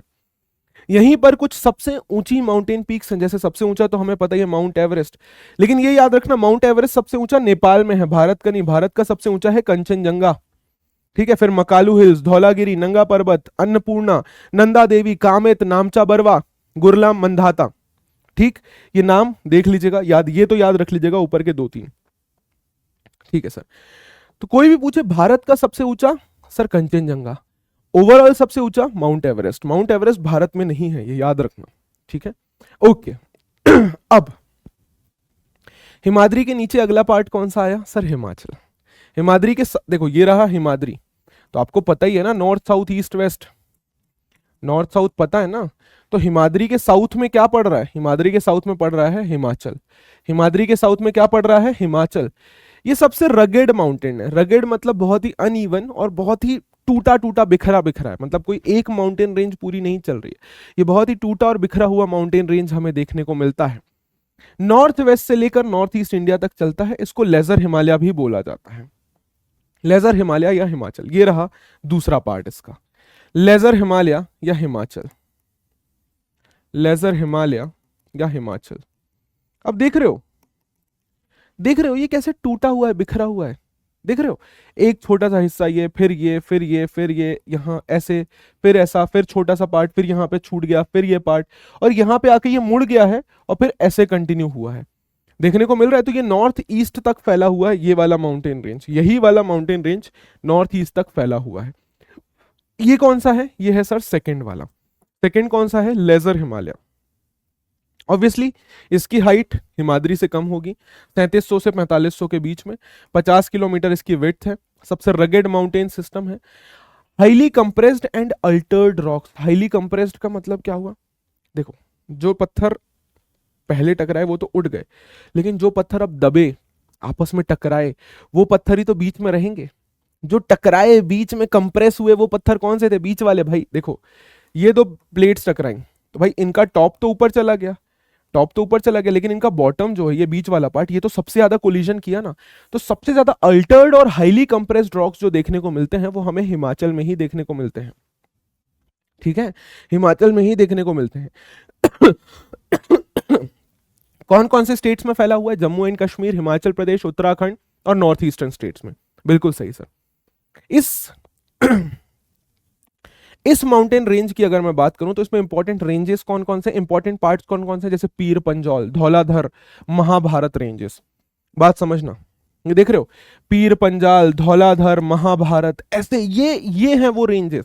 ये उन रेंजेस के नाम हैं कि भाई माउंटेन रेंज, पर्वत श्रृंखला। अब जरूरी नहीं है कि पर्वत श्रृंखला पूरी एक भी हो सकती है और वो पार्ट्स में भी हो सकती है। तो हमें एक ये देखने को मिल रहा है, पीर पंजाल, महाभारत, धौलाधर, ऐसे कई सारे माउंटेन रेंज देखने को मिलते हैं हमें, ठीक है। ऐसे कई सारे माउंटेन रेंजेस हमें देखने को मिलते हैं। यहां पर कई सारी वैलीज भी देखने को मिलती हैं। वैली क्या होती हैं? दो पहाड़ों के बीच में जो प्लेन इलाका होता है उसको बोलते हैं वैली। दो पहाड़ों के बीच में ये जो प्लेन इलाका होता है जहां पर रहा जा सकता है उसको बोलते हैं वैली। बात समझे? इसको बोलते हैं वैली। अब आप पूछेंगे सर पास क्या होता है? पहाड़ों के बीच में एक छोटा सा रास्ता जहां से उस पहाड़ को क्रॉस किया जाए वो कहलाता है पास। और जब एक बहुत बड़ा इलाका हो दो पहाड़ों के बीच में तो उसको बोलते हैं वैली। ये है माउंटेन और ये है वैली। तो इन्हीं माउंटेन्स के बीच में हमें कई सारी वैली देखने को मिलती है, जैसे Kashmir valley, Kullu valley, Kangra valley. बात समझ रहे हो? यहीं पर सबसे फेमस हिल स्टेशंस भी हैं, जैसे शिमला, डलहौजी, दार्जिलिंग, चकराता, मसूरी, नैनीताल। ये इन्हीं में लोकेटेड है, हिमाचल हिमालय में ही लोकेटेड है। अब आप बोलोगे सर ये कैसे हुआ? ये देख रहे हो, ये दो माउंटेन्स दिख रहे हैं, एक माउंटेन और दो माउंटेन, उनके बीच में ये प्लेन एरिया दिख रहा है, ये ऐसा प्लेन है ना sir, this is what valley is known. तो यहीं पर सबसे फेमस वैली है कश्मीर वैली। कश्मीर वैली हमारे पास हिमाचल के अंदर कई सारी वैलीज हैं, मेरी बात समझ रहे हैं? तो ये सारी वैलीज यहीं पर लोकेटेड हैं और यहाँ पर कई सारे हिल स्टेशन भी हमें देखने को मिलते हैं। और आ जाता है आउटर हिमालय लास्ट में, आउटर हिमालय और शिवालिक। ये सदर्न मोस्ट या फिर कह लीजिए हिमालय का सबसे आउटर मोस्ट पार्ट है। मेरा इनर और आउटर का मतलब तो आप आई होप आप समझ गए होंगे। तो ये हिमालय का सबसे आउटर मोस्ट पार्ट है, सबसे बाहरी हिस्सा है। Inner most part Himadri, outer most part Shivalik. ये अगेन पैरेलल चल रहा है, हिमालय के पैरेलल चल रहा है। शिवालिक जो है ये फुट हिल्स हैं। फुट हिल्स मैंने आपको बताया ना कि यहीं से हिमालय शुरू हुआ। ये हिमालय के जो ये शिवालिक है ना, ये ऐसे ऐसे ऐसे, तो ये शिवालिक का इलाका ये वाला है, ये वाला शिवालिक है, ये वाला हिमाचल है, ये वाला हिमाद्री है। तो ये जो शिवालिक का इलाका है इसको बोलते हैं फुट हिल। फुट हिल का मतलब कि भाई जो नीचे आते आते ना छोटे छोटे ये पहाड़ दिख रहे हैं ना, इनको फुट हिल बोला जाता है। तो ये फुट हिल बनाते हैं और यहीं पर हमें प्लेन शुरू हो जाते हैं जिसको तेराई बोला जाता है। यहीं पर एक हिस्सा शुरू होता है जिसको तेराई बोला जाता है, इसके बारे में मैं बताऊंगा। तो ये फुट हिल बना रहे हैं बेसिकली। शिवालिक क्या है, ये सबसे ज्यादा ऊंचे नहीं है और ये फुट हिल्स बना रहे हैं हिमालयास का। This is the third part of Himalayas which are Shivalik, outermost या फिर शिवालिक। यहां पर टूटे हैं, यहां पे कंटिन्यूस शुरू हो जा रहे हैं, ठीक है? Okay sir. सबसे लोवेस्ट, सबसे छोटे और सबसे नए माउंटेन रेंजेस हैं हिमालय के। इनका एवरेज एलिवेशन है 900 से 1100 मीटर। इनके वेट है 10 से 50 किलोमीटर। नदन प्लेन से इनका राइज होना शुरू होता है इस तरीके से, मेरी बात समझे? यहां पर अनकंसोलिडेटेड सेडिमेंट्स हैं जो रिवर्स लेकर आई हैं। बेसिकली क्या हुआ, मेरी बात सुनना। हिमालय से, अब मैंने आपको क्या बताया कि हिमाद्री में कई सारे ग्लेशियर्स हैं। तो ये ग्लेशियर पिघला तो यहां से पानी आया, मेरी बात सुनना, ठीक है? ये ग्लेशियर पिघला तो यहां से पानी आया आया आया आया आया आया। जब ये ऊपर से बहकर आ रहा है तो इस पानी की स्पीड बहुत ज्यादा है, बिल्कुल है। और ये अपने साथ कंकड़ पत्थर बहाकर ला रहा है, बिल्कुल ला रहा है। लेकिन जब ये यहाँ नीचे प्लेन में पहुंचा तो इसकी स्पीड कम हो गई, बिल्कुल हो गई सर। तो क्या ये जो भारी भारी कंकड़ पत्थर लाया था वो यहां पर सेटल कर देगा? बिल्कुल कर देगा सर। कर देगा या नहीं कर देगा? बिल्कुल कर देगा सर। तो यहां पर हमें कई सारे हैवी हैवी पत्थर देखने को मिलते हैं। हैवी पत्थर बोल्डर्स इस इलाके में फुट हिल्स में देखने को मिलते हैं। ये इस पूरे इलाके में बहुत सारे कंकड़ पत्थर और एलुवियल सॉइल हमें देखने को मिलती है, दैट इज शिवालिक रेंज। बात समझे? तो अब इसमें आपको दोबारा से मैं आपको दिखाता हूं और अब आप समझ जाएंगे।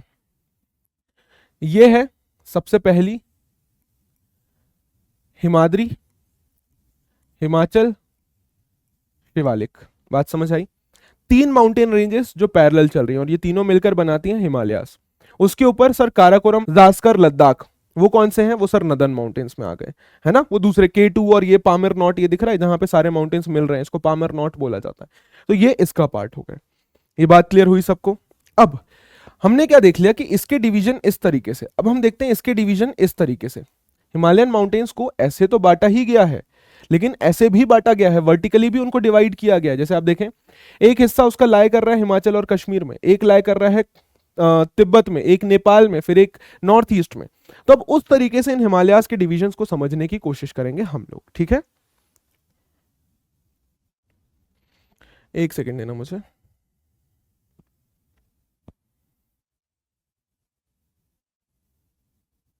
ये आउटर हिमालयाज ही होगा, ये आउटर हिमालयाज ही होगा। इसकी हेडिंग यहां पर गलत है, ये आउटर हिमालयाज ही होगा, ठीक है? So let's make it outer Himalayas, ठीक है? इसको यहां पर हम आउटर हिमालयाज कर देते हैं।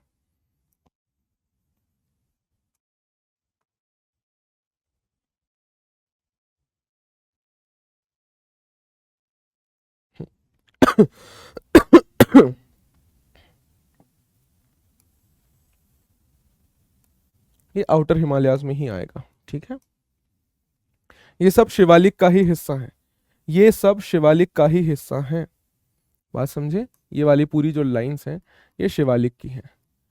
I mean outer Himalayas Shivalik, ठीक है? आउटर हिमालयाज शिवालिक, ठीक है सर। आउटर हिमालय शिवालिक। यहाँ पे कुछ छोटी छोटी हिल्स भी हैं। हिल्स कौन होती हैं? जो छोटे छोटे पहाड़ होते हैं ना, उनको हिल्स बोला जाता है। जैसे जम्मू हिल्स, जम्मू भी क्या है? हिल्स ही है, वहीं से हिमालय शुरू हो जाता है। अब मेरी बात समझना, ये स्टेटमेंट समझना, ये स्टेटमेंट आपको सबसे ज्यादा परेशान करता होगा ना, इस स्टेटमेंट को सुनना। The longitudinal valleys lying between Shivalik and Lesser Himalaya, Himachal, are called dunes like Dehradun, Kotli Dun and Patli Dun. बात समझे? बात समझे? एक सेकंड देना मुझे। हाँ, इनको क्या बोला जाता है? बात सुनना मेरी, ठीक है? क्या बता रहे हैं यहां पर? The longitudinal valleys. लॉन्गिट्यूड आपको याद है? Longitudinal valleys lying between Shivalik and lesser Himalaya.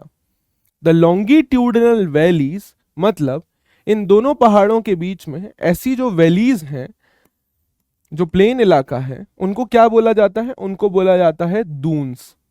क्या बोला जाता है? दून्स। जैसे देहरादून, कोटली दून, पाटली दून। मैं आपको समझाता हूं, यहां पर मैप देखिएगा और चीजों को रिलेट करने की कोशिश कीजिएगा। दो माउंटेन रेंजेस चल रही हैं? चल रही हैं सर। ये हिमाचल है? बिल्कुल है सर। ये शिवालिक है? बिल्कुल है सर। इन दोनों के बीच में ऐसी जो ये वैलीज दिख रही हैं हमें, ये लॉन्गिट्यूडनल है सर।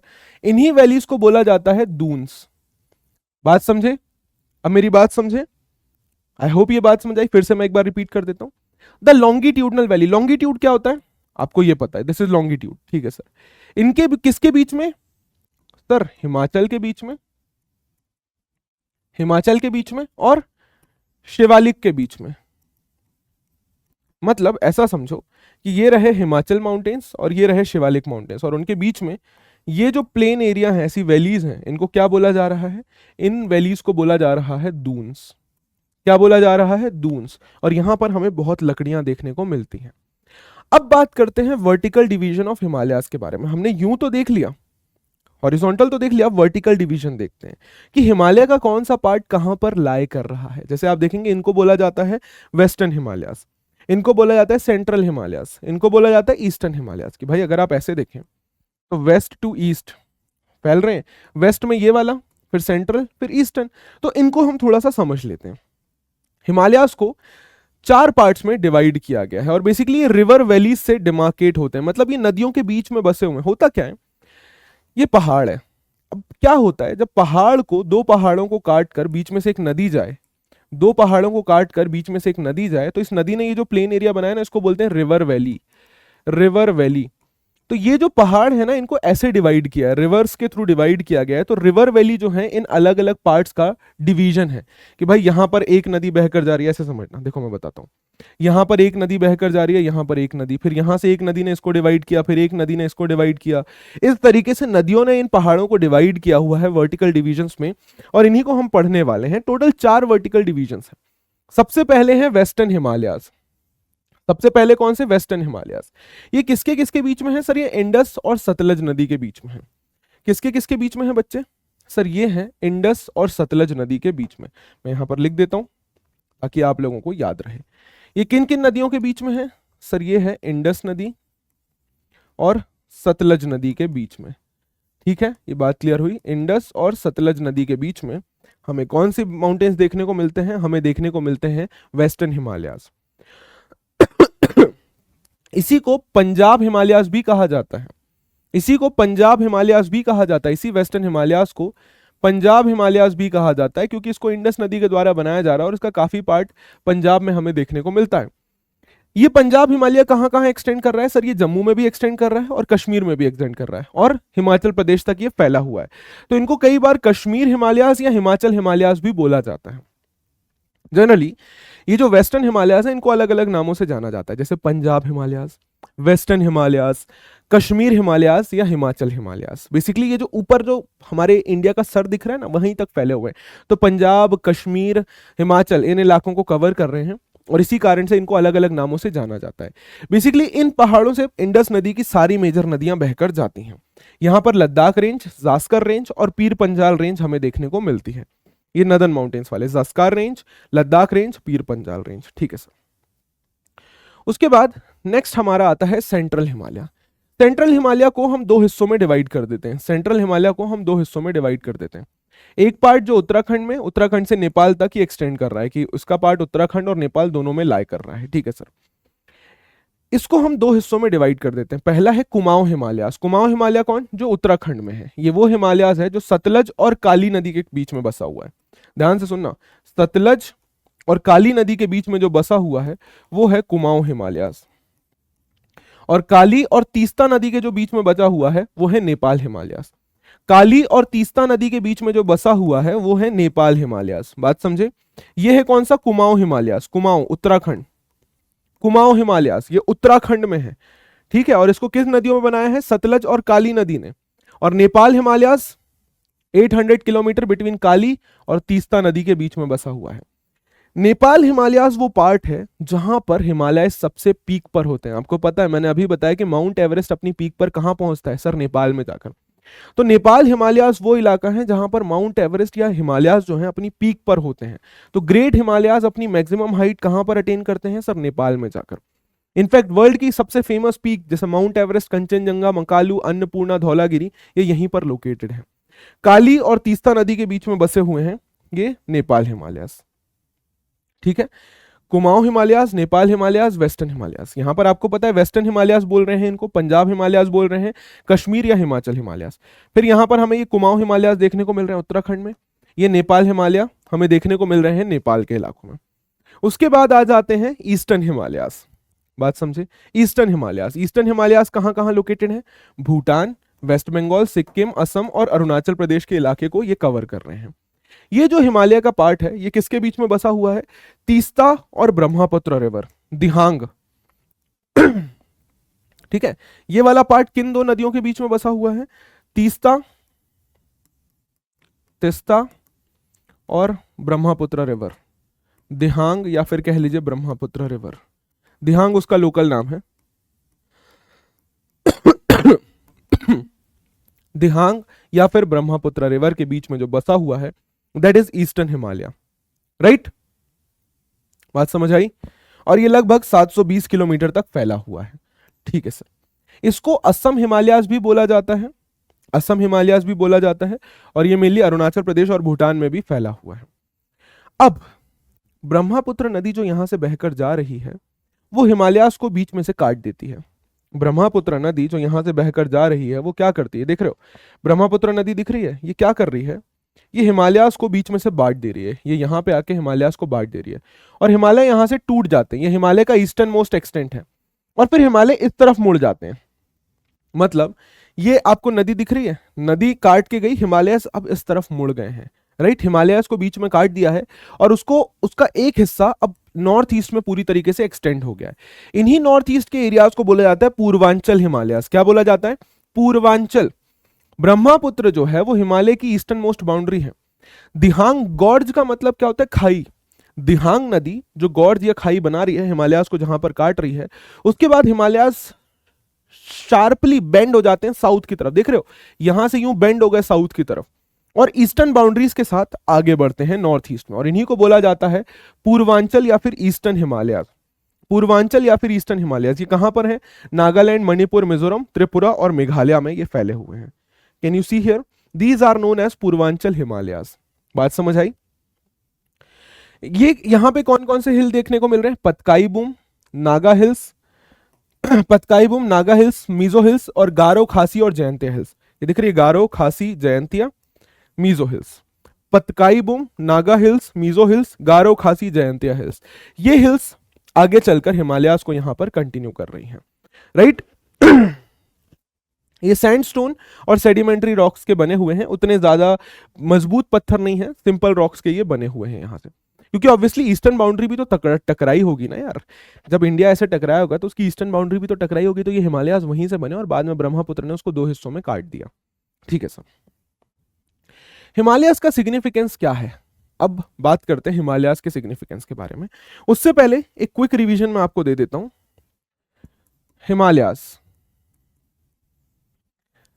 हिमालयास के बात कर लेते हैं वर्टिकल हॉरिजॉन्टल डिवीजन के बारे में। हॉरिजॉन्टल डिवीजन हॉरिजॉन्टल डिवीजन के बारे में। तो आपको पता है कि हॉरिजॉन्टल डिवीजन के बेसिस पर इसको 3 हिस्सों में डिवाइड किया गया है। पहला है आउटर हिमालयाज, ठीक है, हॉरिजॉन्टल डिवीजन आउटर हिमालयाज या फिर हिमाद्री, लेजर हिमालयाज या फिर हिमाचल, या फिर मिडिल भी कह लीजिए, लेसर हिमालयाज या फिर हिमाचल, और लास्ट में आउटर हिमालयाज या फिर शिवालिक। और वर्टिकल डिवीजन की अगर मैं बात करूं तो सबसे पहले हैं हमारे पास वेस्टर्न हिमालयाज, जिसको पंजाब हिमालयाज भी बोला जाता है, कश्मीर हिमालयाज भी बोला जाता है, हिमाचल हिमालयाज भी बोला जाता है। पंजाब, कश्मीर या फिर हिमाचल हिमालयाज। बात समझे? बिल्कुल सही सर। फिर आ जाते हैं सेंट्रल हिमालयाज। सेंट्रल हिमालयाज को भी हमने 2 हिस्सों में बांटा हुआ है, कुमाऊं हिमालयाज जो कि उत्तराखंड में है, और नेपाल हिमालयाज। बिल्कुल सही सर। उसके बाद आ जाते हैं हमारे eastern Himalayas. Eastern Himalayas sir हमने देखा जो अरुणाचल प्रदेश, असम, वेस्ट बंगाल, भूटान पर फैले हुए हैं। और लास्ट में हमारे पास आ जाते हैं पूर्वांचल। पूर्वांचल, पतकई बूम, मीजो हिल्स और गारो खासी और Jaintia Hills. Garo Khasi, Jaintia Hills, Patkai Bum, Mizo Hills. बात क्लियर हुई?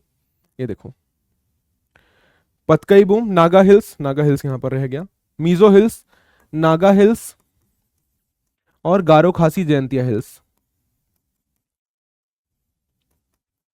मणिपुर में जयंतिया हिल्स, ठीक है। तो ये पूरे डिवीजन है हिमालय के। आई होप अब आपको थोड़ा सा समझ आ गया होगा। अगर आ गया है, यहां तक आपने वीडियो देख लिया है, तो अभी रुको और चैट में मुझे माउंटेन इमोजी सब लोग शेयर करेंगे। कौन सा इमोजी? Mountain emoji. कौन सा इमोजी? माउंटेन इमोजी, ठीक है। जिसको यहां पर बातें समझ आ गई हैं वो अभी चैट में रुकेंगे और मुझे माउंटेन इमोजी शेयर करेंगे, ताकि मुझे समझ आ जाएगा कि आपको हिमालयाज तो चलो समझ आ गया है। बात क्लियर हुई? अब हिमालयाज की इंपॉर्टेंस पढ़ लेते हैं। आपको पता है नॉर्थ से हमें ये ठंडी हवाओं से बचाता है, इंडिया चाइना के बीच में बॉर्डर क्रिएट करता है, हमारे क्लाइमेट को मेंटेन करके रखता है। ये एक इंपॉर्टेंट सोर्स है कई सारी नदियों का। आई एम सो सॉरी यार, मेरा गला थोड़ा सा खराब है। ये इंपॉर्टेंट सोर्स है कई सारी नदियों का। यहाँ से कई सारी इंपॉर्टेंट नदियां जैसे इंडस और गंगा नदी बहती हुई हमें देखने को मिलती हैं। हाइड्रो इलेक्ट्रिसिटी बनाने के बहुत काम होता है। यहाँ पर बहुत सारी लकड़ियां और फॉरेस्ट प्रोडक्ट, गाय भैंसों को चराने के लिए चारा हमें मिल जाता है। और कई सारे हिल स्टेशन हैं जो इंपॉर्टेंट टूरिस्ट स्पॉट की तरह काम कर सकते हैं। ठीक है सर, अब मेरी बात सुनना। हमने नदर्न माउंटेन्स पढ़ लिया है, अब आ जाते हैं नदर्न प्लेन्स पे। माउंटेन्स के जस्ट नीचे प्लेन शुरू हो गया था। आपको याद आ रहा होगा, मैंने बताया कि शिवालिक हिल्स के बाद क्या शुरू हो जाता है सर? शिवालिक हिल्स के बाद शुरू हो जाता है माउंट प्लेन्स। भाई ये रहे शिवालिक हिल्स। अब शिवालिक हिल्स से जब नीचे आ गए हम लोग, शिवालिक हिल्स से नीचे आ गए तो ये प्लेन इलाका शुरू हो गया। तो यही जो प्लेन इलाका है इसी को हम बोलते हैं नदर्न प्लेन्स। नदर्न प्लेन्स, ये नदर्न प्लेन्स बेसिकली सबसे बड़े डिपोजिशनल प्लेन है, पूरी दुनिया के सबसे बड़े depositional plain. What does depositional plains means? ऐसे प्लेन इलाके जहां पर नदियों ने कंकड़, पत्थर, मिनरल्स को डिपॉजिट कर करके बनाया, डिपॉजिट कर करके बनाया। मेरी बात समझना यहां पर।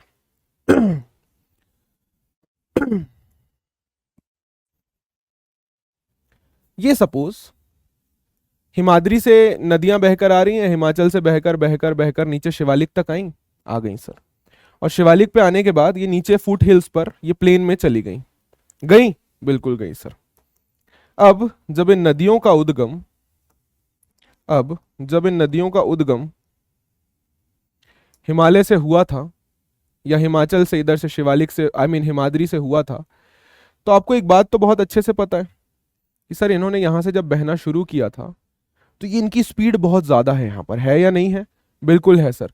तो क्या ये अपने साथ कंकड़ पत्थर बहाकर लाएंगी? सर बहुत सारे बहाकर लाएंगी, क्योंकि इनकी स्पीड तो बहुत ज्यादा है।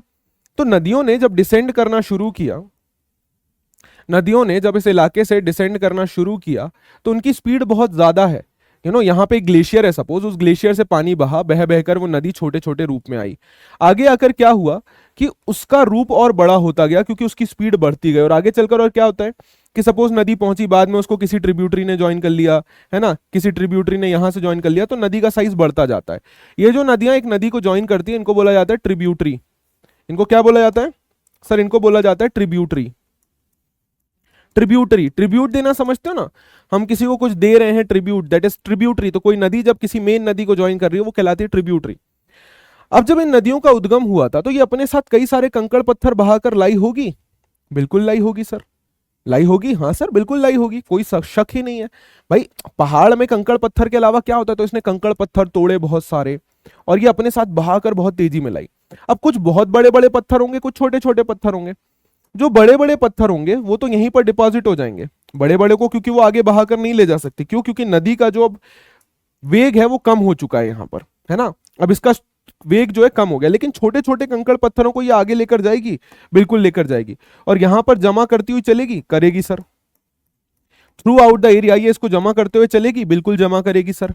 आगे चलकर यही कंकड़ पत्थर क्या सॉइल बनाएंगे? बिल्कुल बनाएंगे सर। मिट्टी बनाएंगे? बिल्कुल बनाएंगे सर। अब यहां पर मिट्टी उपजाऊ होगी क्या? बिल्कुल होगी सर, क्योंकि हर साल नई मिट्टी आ रही है यहां पर और प्रॉपर इरिगेशन का चैनल मिल रहा है। तो क्या यह इलाका फर्टाइल होगा? सबसे फर्टाइल होगा।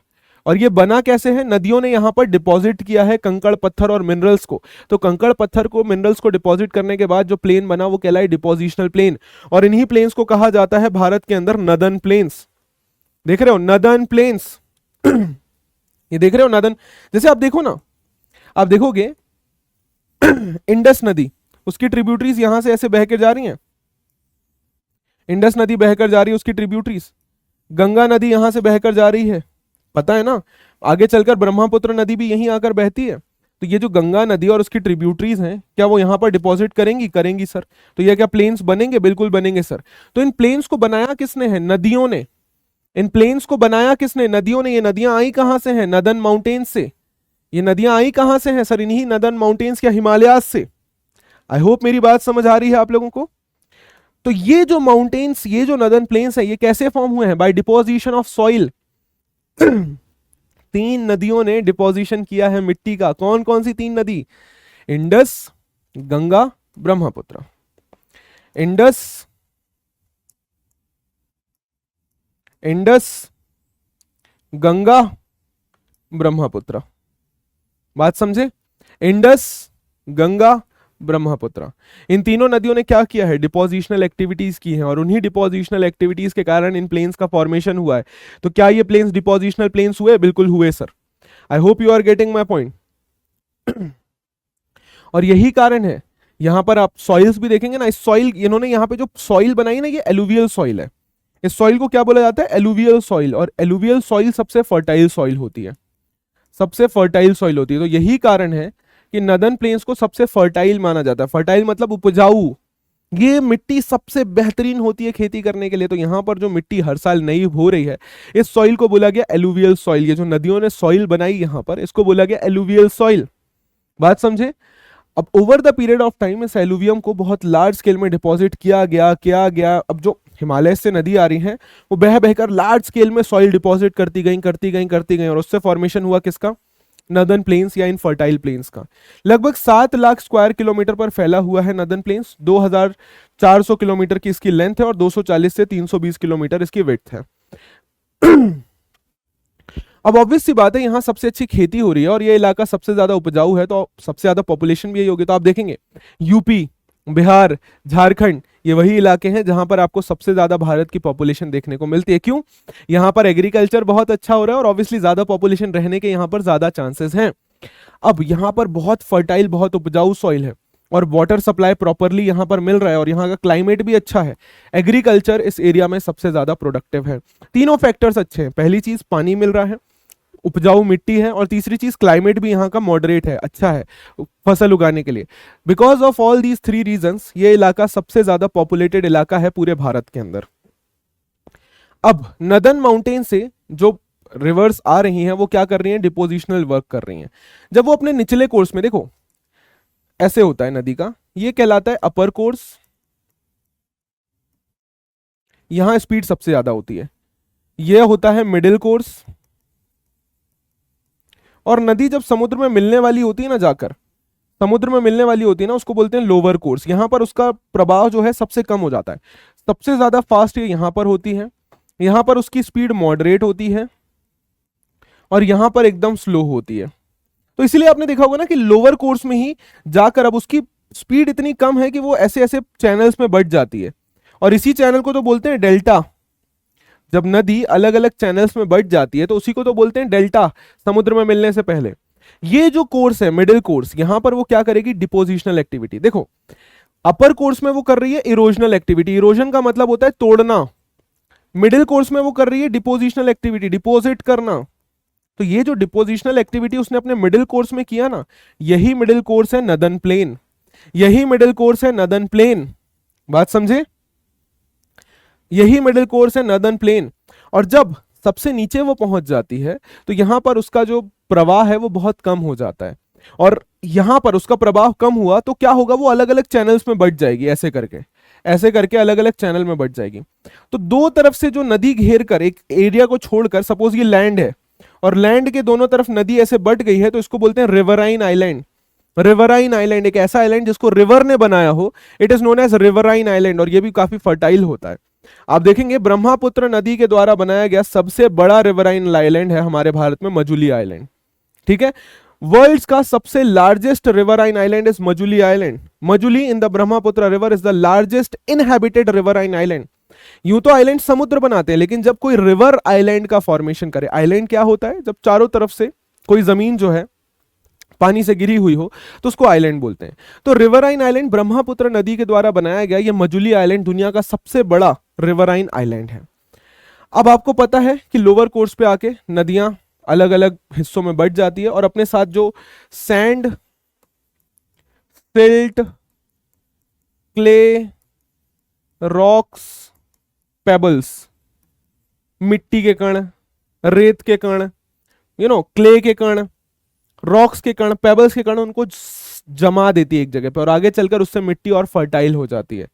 और नदी अलग अलग चैनल्स में बढ़ जाती है। उन चैनल्स को देखो, जब कोई दूसरी नदी एक नदी में आकर मिल रही हो तो उसको बोलते हैं ट्रिब्यूटरी, ट्रिब्यूटरी, ट्रिब्यूटरी। और जब कोई नदी अलग अलग हिस्सों में बढ़ जाए तो उसको बोलते हैं डिस्ट्रीब्यूटरी। उसको क्या बोलते हैं, डिस्ट्रीब्यूटरी। डिस्ट्रीब्यूट हो गई नदी, हाँ सर, डिस्ट्रीब्यूटरी। जब कोई नदी डिस्ट्रीब्यूट हो जाए तो उसकी जो निकली हुई नदियां हैं वो कहलाती हैं डिस्ट्रीब्यूटरी, और जो कोई नदी को आकर मिल रही हो वो कहलाती हैं ट्रिब्यूटरी। जैसे यमुना जो है गंगा की ट्रिब्यूटरी है, यमुना जो है गंगा की ट्रिब्यूटरी, यमुना उससे आकर मिलती है ना। आई होप मेरी बात समझ आ रही होगी आपको। अब नदन प्लेन्स को हम जनरली 2 से 3 हिस्सों में डिवाइड कर देते हैं, ध्यान से सुनना। एक जो इंडस नदी ने बनाया, दूसरा जो गंगा नदी ने बनाया, और तीसरा ब्रह्मपुत्र नदी ने बनाया। वैसे गंगा ब्रह्मपुत्र मिल जाती है आगे जाकर, तो उनको एक ही मान लेते हैं हम, ठीक है। सबसे वेस्टर्न पार्ट जो है नदन प्लेन्स का सबसे वेस्टर्न पार्ट जो है उसको किस नदी ने बनाया, इंडस नदी ने। ये पार्ट मैक्सिमम पाकिस्तान में चला गया है, भारत में छोटा सा हिस्सा। आप देखो भारत के अंदर सिर्फ इतना ही हिस्सा है, इसका मैक्सिमम पार्ट हमें कहां देखने को मिलता है, इसका मैक्सिमम पार्ट हमें देखने को मिलता है पाकिस्तान, क्योंकि इंडस नदी भी मैक्सिमम कहां बह रही है सर, पाकिस्तान में। तो वेस्टर्न नदन प्लेन जो है उसका एक छोटा सा पार्ट भारत में है, बाकी मैक्सिमम पार्ट पाकिस्तान में है। ये जो वेस्टर्न नदन प्लेन है इसको किसने बनाया sir, western northern plain was formed by Indus river. Punjab plain भी इसको बोलते हैं, western part of the northern plain, it is also known as Punjab plain. ये इंडस और उसकी ट्रिब्यूटरीज के द्वारा बनाया गया है, इसका मैक्सिमम पार्ट पाकिस्तान में लाया करता है। इंडस और उसकी ट्रिब्यूटरीज जैसे झेलम, चेनाब, रावी, ब्यास, सतलज, ये हिमालय से शुरू हो रही हैं, देख रहे हैं आप, हिमालय से शुरू हो रही हैं और फिर आगे जाकर नीचे अरेबियन सी में मिल जा रही हैं। सो ये जो पार्ट है नदन प्लेन का, जो इंडस रिवर के द्वारा बनाया गया है, इसको बोला जाता है इंडस प्लेन या पंजाब प्लेन। इंडिया के किस स्टेट में ये लाई कर रही है, जम्मू एंड कश्मीर, हिमाचल प्रदेश, पंजाब और हरियाणा, दैट्स इट। इंडिया के इन 4 स्टेट्स में ये प्लेन जो है ये लाई कर रहा है। अब पंजाब, नाम समझ रहे हो, पंजाब, ये जो वेस्टर्न प्लेन है ना, इसको पंजाब प्लेन भी इसलिए कहा जा रहा है क्योंकि ये 5 नदियां मिलकर जा रही हैं, पंजाब से होते हुए जा रही हैं। अब होता क्या है कि इन 5 नदियों ने जो ये प्लेन बनाया है ना, उसको बोला गया है दोआब। दोआब क्या होता है, मेरी बात समझना। 2 आब, दो मतलब टू, आब मतलब वाटर। जब दो नदियां किसी भी एक इलाके को ड्रेन कर रही हों, जब दो नदियां किसी भी एक इलाके को ड्रेन कर रही हों तो इस इलाके को बोला जाता है दोआब। क्या बोला जाता है बच्चे? दोआब।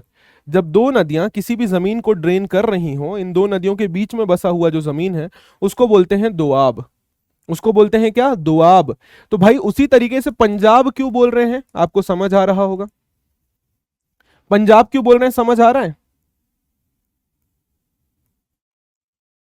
क्या ये पांच नदियों के बीच में बसा हुआ इलाका नहीं है? है सर। तो पंजाब, ये जो प्लेन है यहां पर कई सारे दोआब देखने को मिलते हैं। दोआब क्या होता है? दो, आब मतलब water. Similarly Punjab, it is made up of two word, पंज मींस पांच, आब मतलब water. Look at this, Doab दिख रहे हैं कई सारे। सिंध सागर Doab, जेच Doab, Rechna Doab, Bari Doab, Bist Doab, and that is why it is known as Punjab. बात समझ आई कि दो नदियों के बीच में, यहां पे जो नदियां जा रही है ना वो कुछ इस तरीके से जा रही हैं कि वो अपने बीच में एक जमीन छोड़कर जा रही हैं। तो दो नदियों के बीच में बची हुई जो जमीन है उसको दोआब बोलते हैं। और इन सभी दोआब को मिला दें तो ये क्या बन गया? पंजाब। पांच नदियों के बीच में बसा हुआ जमीन पंजाब। बात समझे मेरी? अब इसके बाद आता है गंगा ब्रह्मपुत्र बेसिन। गंगा ब्रह्मपुत्र बेसिन वो नदन प्लेन का हिस्सा जो गंगा नदी और ब्रह्मपुत्र नदी ने मिलकर बनाया हुआ होगा। दो मेजर रिवर बेसिन से बना है, गंगा नदी, गंगा और उसके ट्रिब्यूटरीज घग्गर और तीस्ता नदी के बीच में। Northern India, Haryana, Delhi, UP, Bihar, Jharkhand में फैली हुई है गंगा नदी, आपको पता है। ब्रह्मपुत्र ईस्ट में बेसिकली बहती हुई जा रही है असम में, और यहां पर वो बनाती है ब्रह्मपुत्र प्लेन। तो ये जो गंगा नदी प्लेन बना रही है it is known as Ganga plain, और यहां पे जो ब्रह्मपुत्र प्लेन बना रही है it is known as Brahmaputra plain. आगे चलकर बांग्लादेश और वेस्ट बंगाल के इलाकों में ये मिलकर प्लेन बना रही हैं and it is known as Ganga Brahmaputra plain. बात समझ आई? ठीक है। Ganga basin formed by Ganga and its tributaries 25% total area cover करती है, भारत की सबसे लॉन्गेस्ट रिवर है और इसको गंगा प्लेन भी बोला जाता है। ये गंगा प्लेन है। और उसके बाद आ जाता है ये वाला प्लेन जो बन रहा है, ये ब्रह्मपुत्र प्लेन बना रहा है। ब्रह्मपुत्र नदी और उसकी ट्रिब्यूटरीज बना रही हैं। 2700 किलोमीटर इसकी लेंथ है और इसका मैक्सिमम पार्ट नॉर्थ ईस्ट और असम में लाया करता है। ठीक है। ये उसकी कुछ ट्रिब्यूटरीज हैं, जैसे सुभानसिरी, धनसिरी, बूढ़ी ढींग, लोहित, दिबांग। ठीक। अब नदन प्लेन्स बोलने से क्या सिर्फ ये प्लेन का इलाका बन जाता है? When I'm talking about northern plains, does that mean कि ये इलाका पूरा प्लेन है? नहीं सर, ये पूरा इलाका प्लेन नहीं है। यहाँ पे भी हमें अलग अलग प्रकार के रिलीफ फीचर्स देखने को मिलते हैं। अलग अलग प्रकार के रिलीफ फीचर्स का मतलब क्या हुआ? अलग अलग प्रकार के स्ट्रक्चर्स देखने को मिलते हैं। उसी के बेसिस पर हमने इनको चार हिस्सों में डिवाइड कर दिया है, भाबर, तेराई, भांगर और खादर। ये टर्म आपने बार बार सुना होगा और आई डोंट नो ये टर्म आपको परेशान करते हैं या नहीं। मुझे तो बहुत परेशान किए थे, ट्रस्ट मी, सच बता रहा हूं। मुझे मेरे ग्रेजुएशन में जाके ये टर्म समझ आए थे। 9th-10th में तो मैंने सिर्फ रटा था, सिर्फ रटा था। आगे जाकर मुझे समझ आया कि अच्छा इसका मतलब क्या है। भाबर, तेराई, भांगर और खादर। ठीक। ठीक है, समझते हैं इसको, मोहब्बत से समझेंगे। भाबर, तेराई, भांगर और खादर। वापस से अपना फिगर बनाते हैं ताकि आप लोगों को मैं चीजें समझा सकूं। ठीक है।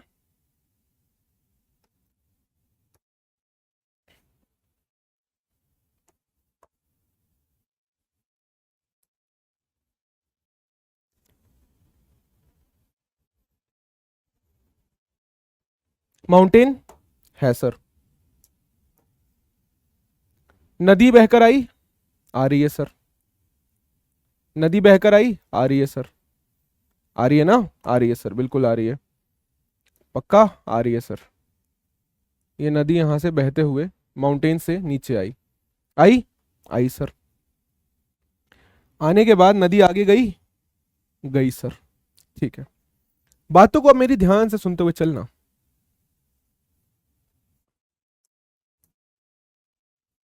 ये क्या है? माउंटेन। ये क्या है? रिवर। बहुत ज्यादा शार्प हो रहा है, रिवर। और ये माउंटेन है ना? ठीक है सर। मैंने आपको क्या बताया, रिवर अपने साथ बहुत सारा डिपोजिशनल एक्टिविटी करता है।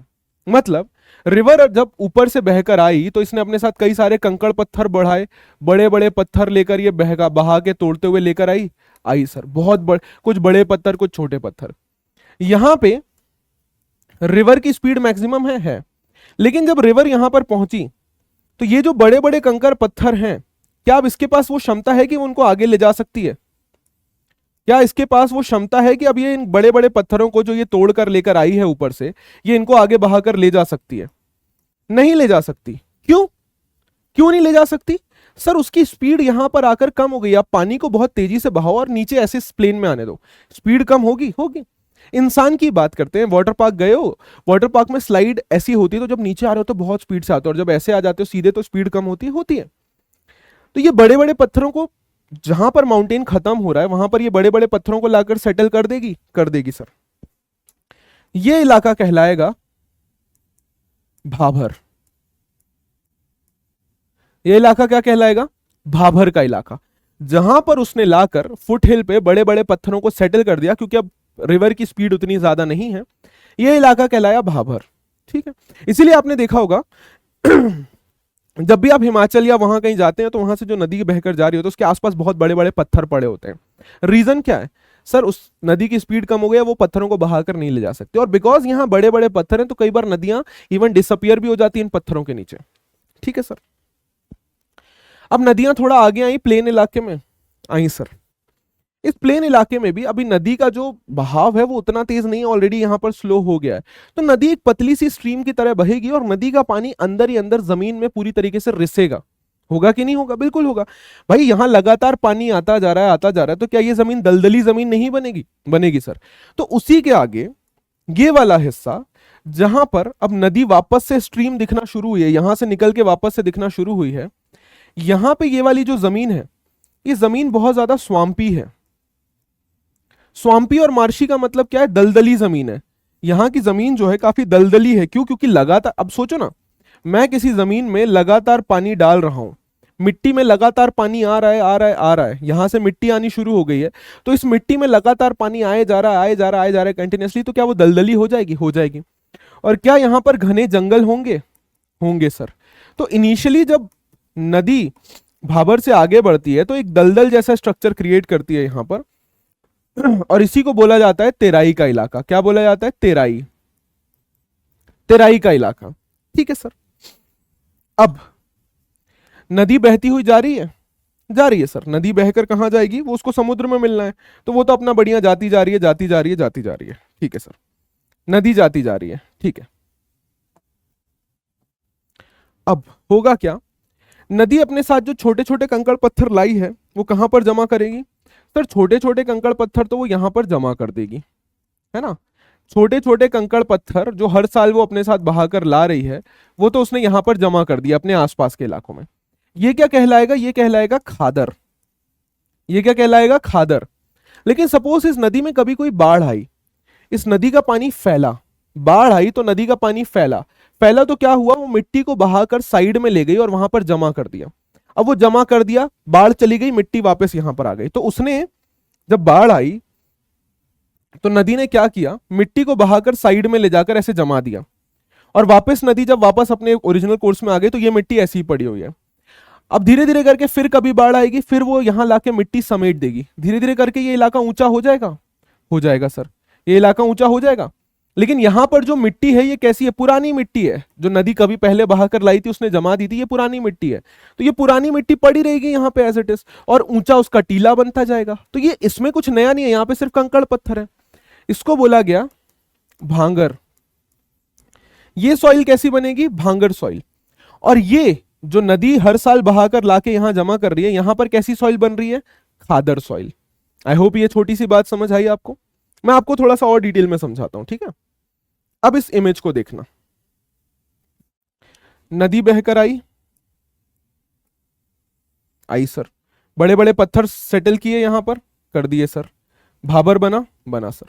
उसके बाद नदी यहां पहुंची, लेकिन यहां पर उसने क्या किया? दलदली इलाका बनाया, वो कहलाया तराई। और दलदली है तो यहां पे वो भी ज्यादा होगा। अब नदी बहकर गई, तो नदी के आसपास का जो इलाका है वो तो कहलाया खादर, लेकिन इसके अलावा जो बाकी इलाका है वो क्या कहलाया? भाबर। मैं आपको दिखाता हूं, ये देखो, ये इमेज ज्यादा क्लियर होगी, है ना? ये इमेज ज्यादा क्लियर है, सुनना मेरी बात। नदी बहकर आ रही है, आई सर, मेन कंकड़ पत्थर उसने यहां पर जमा कर दिए, ये क्या कहलाया? भाबर।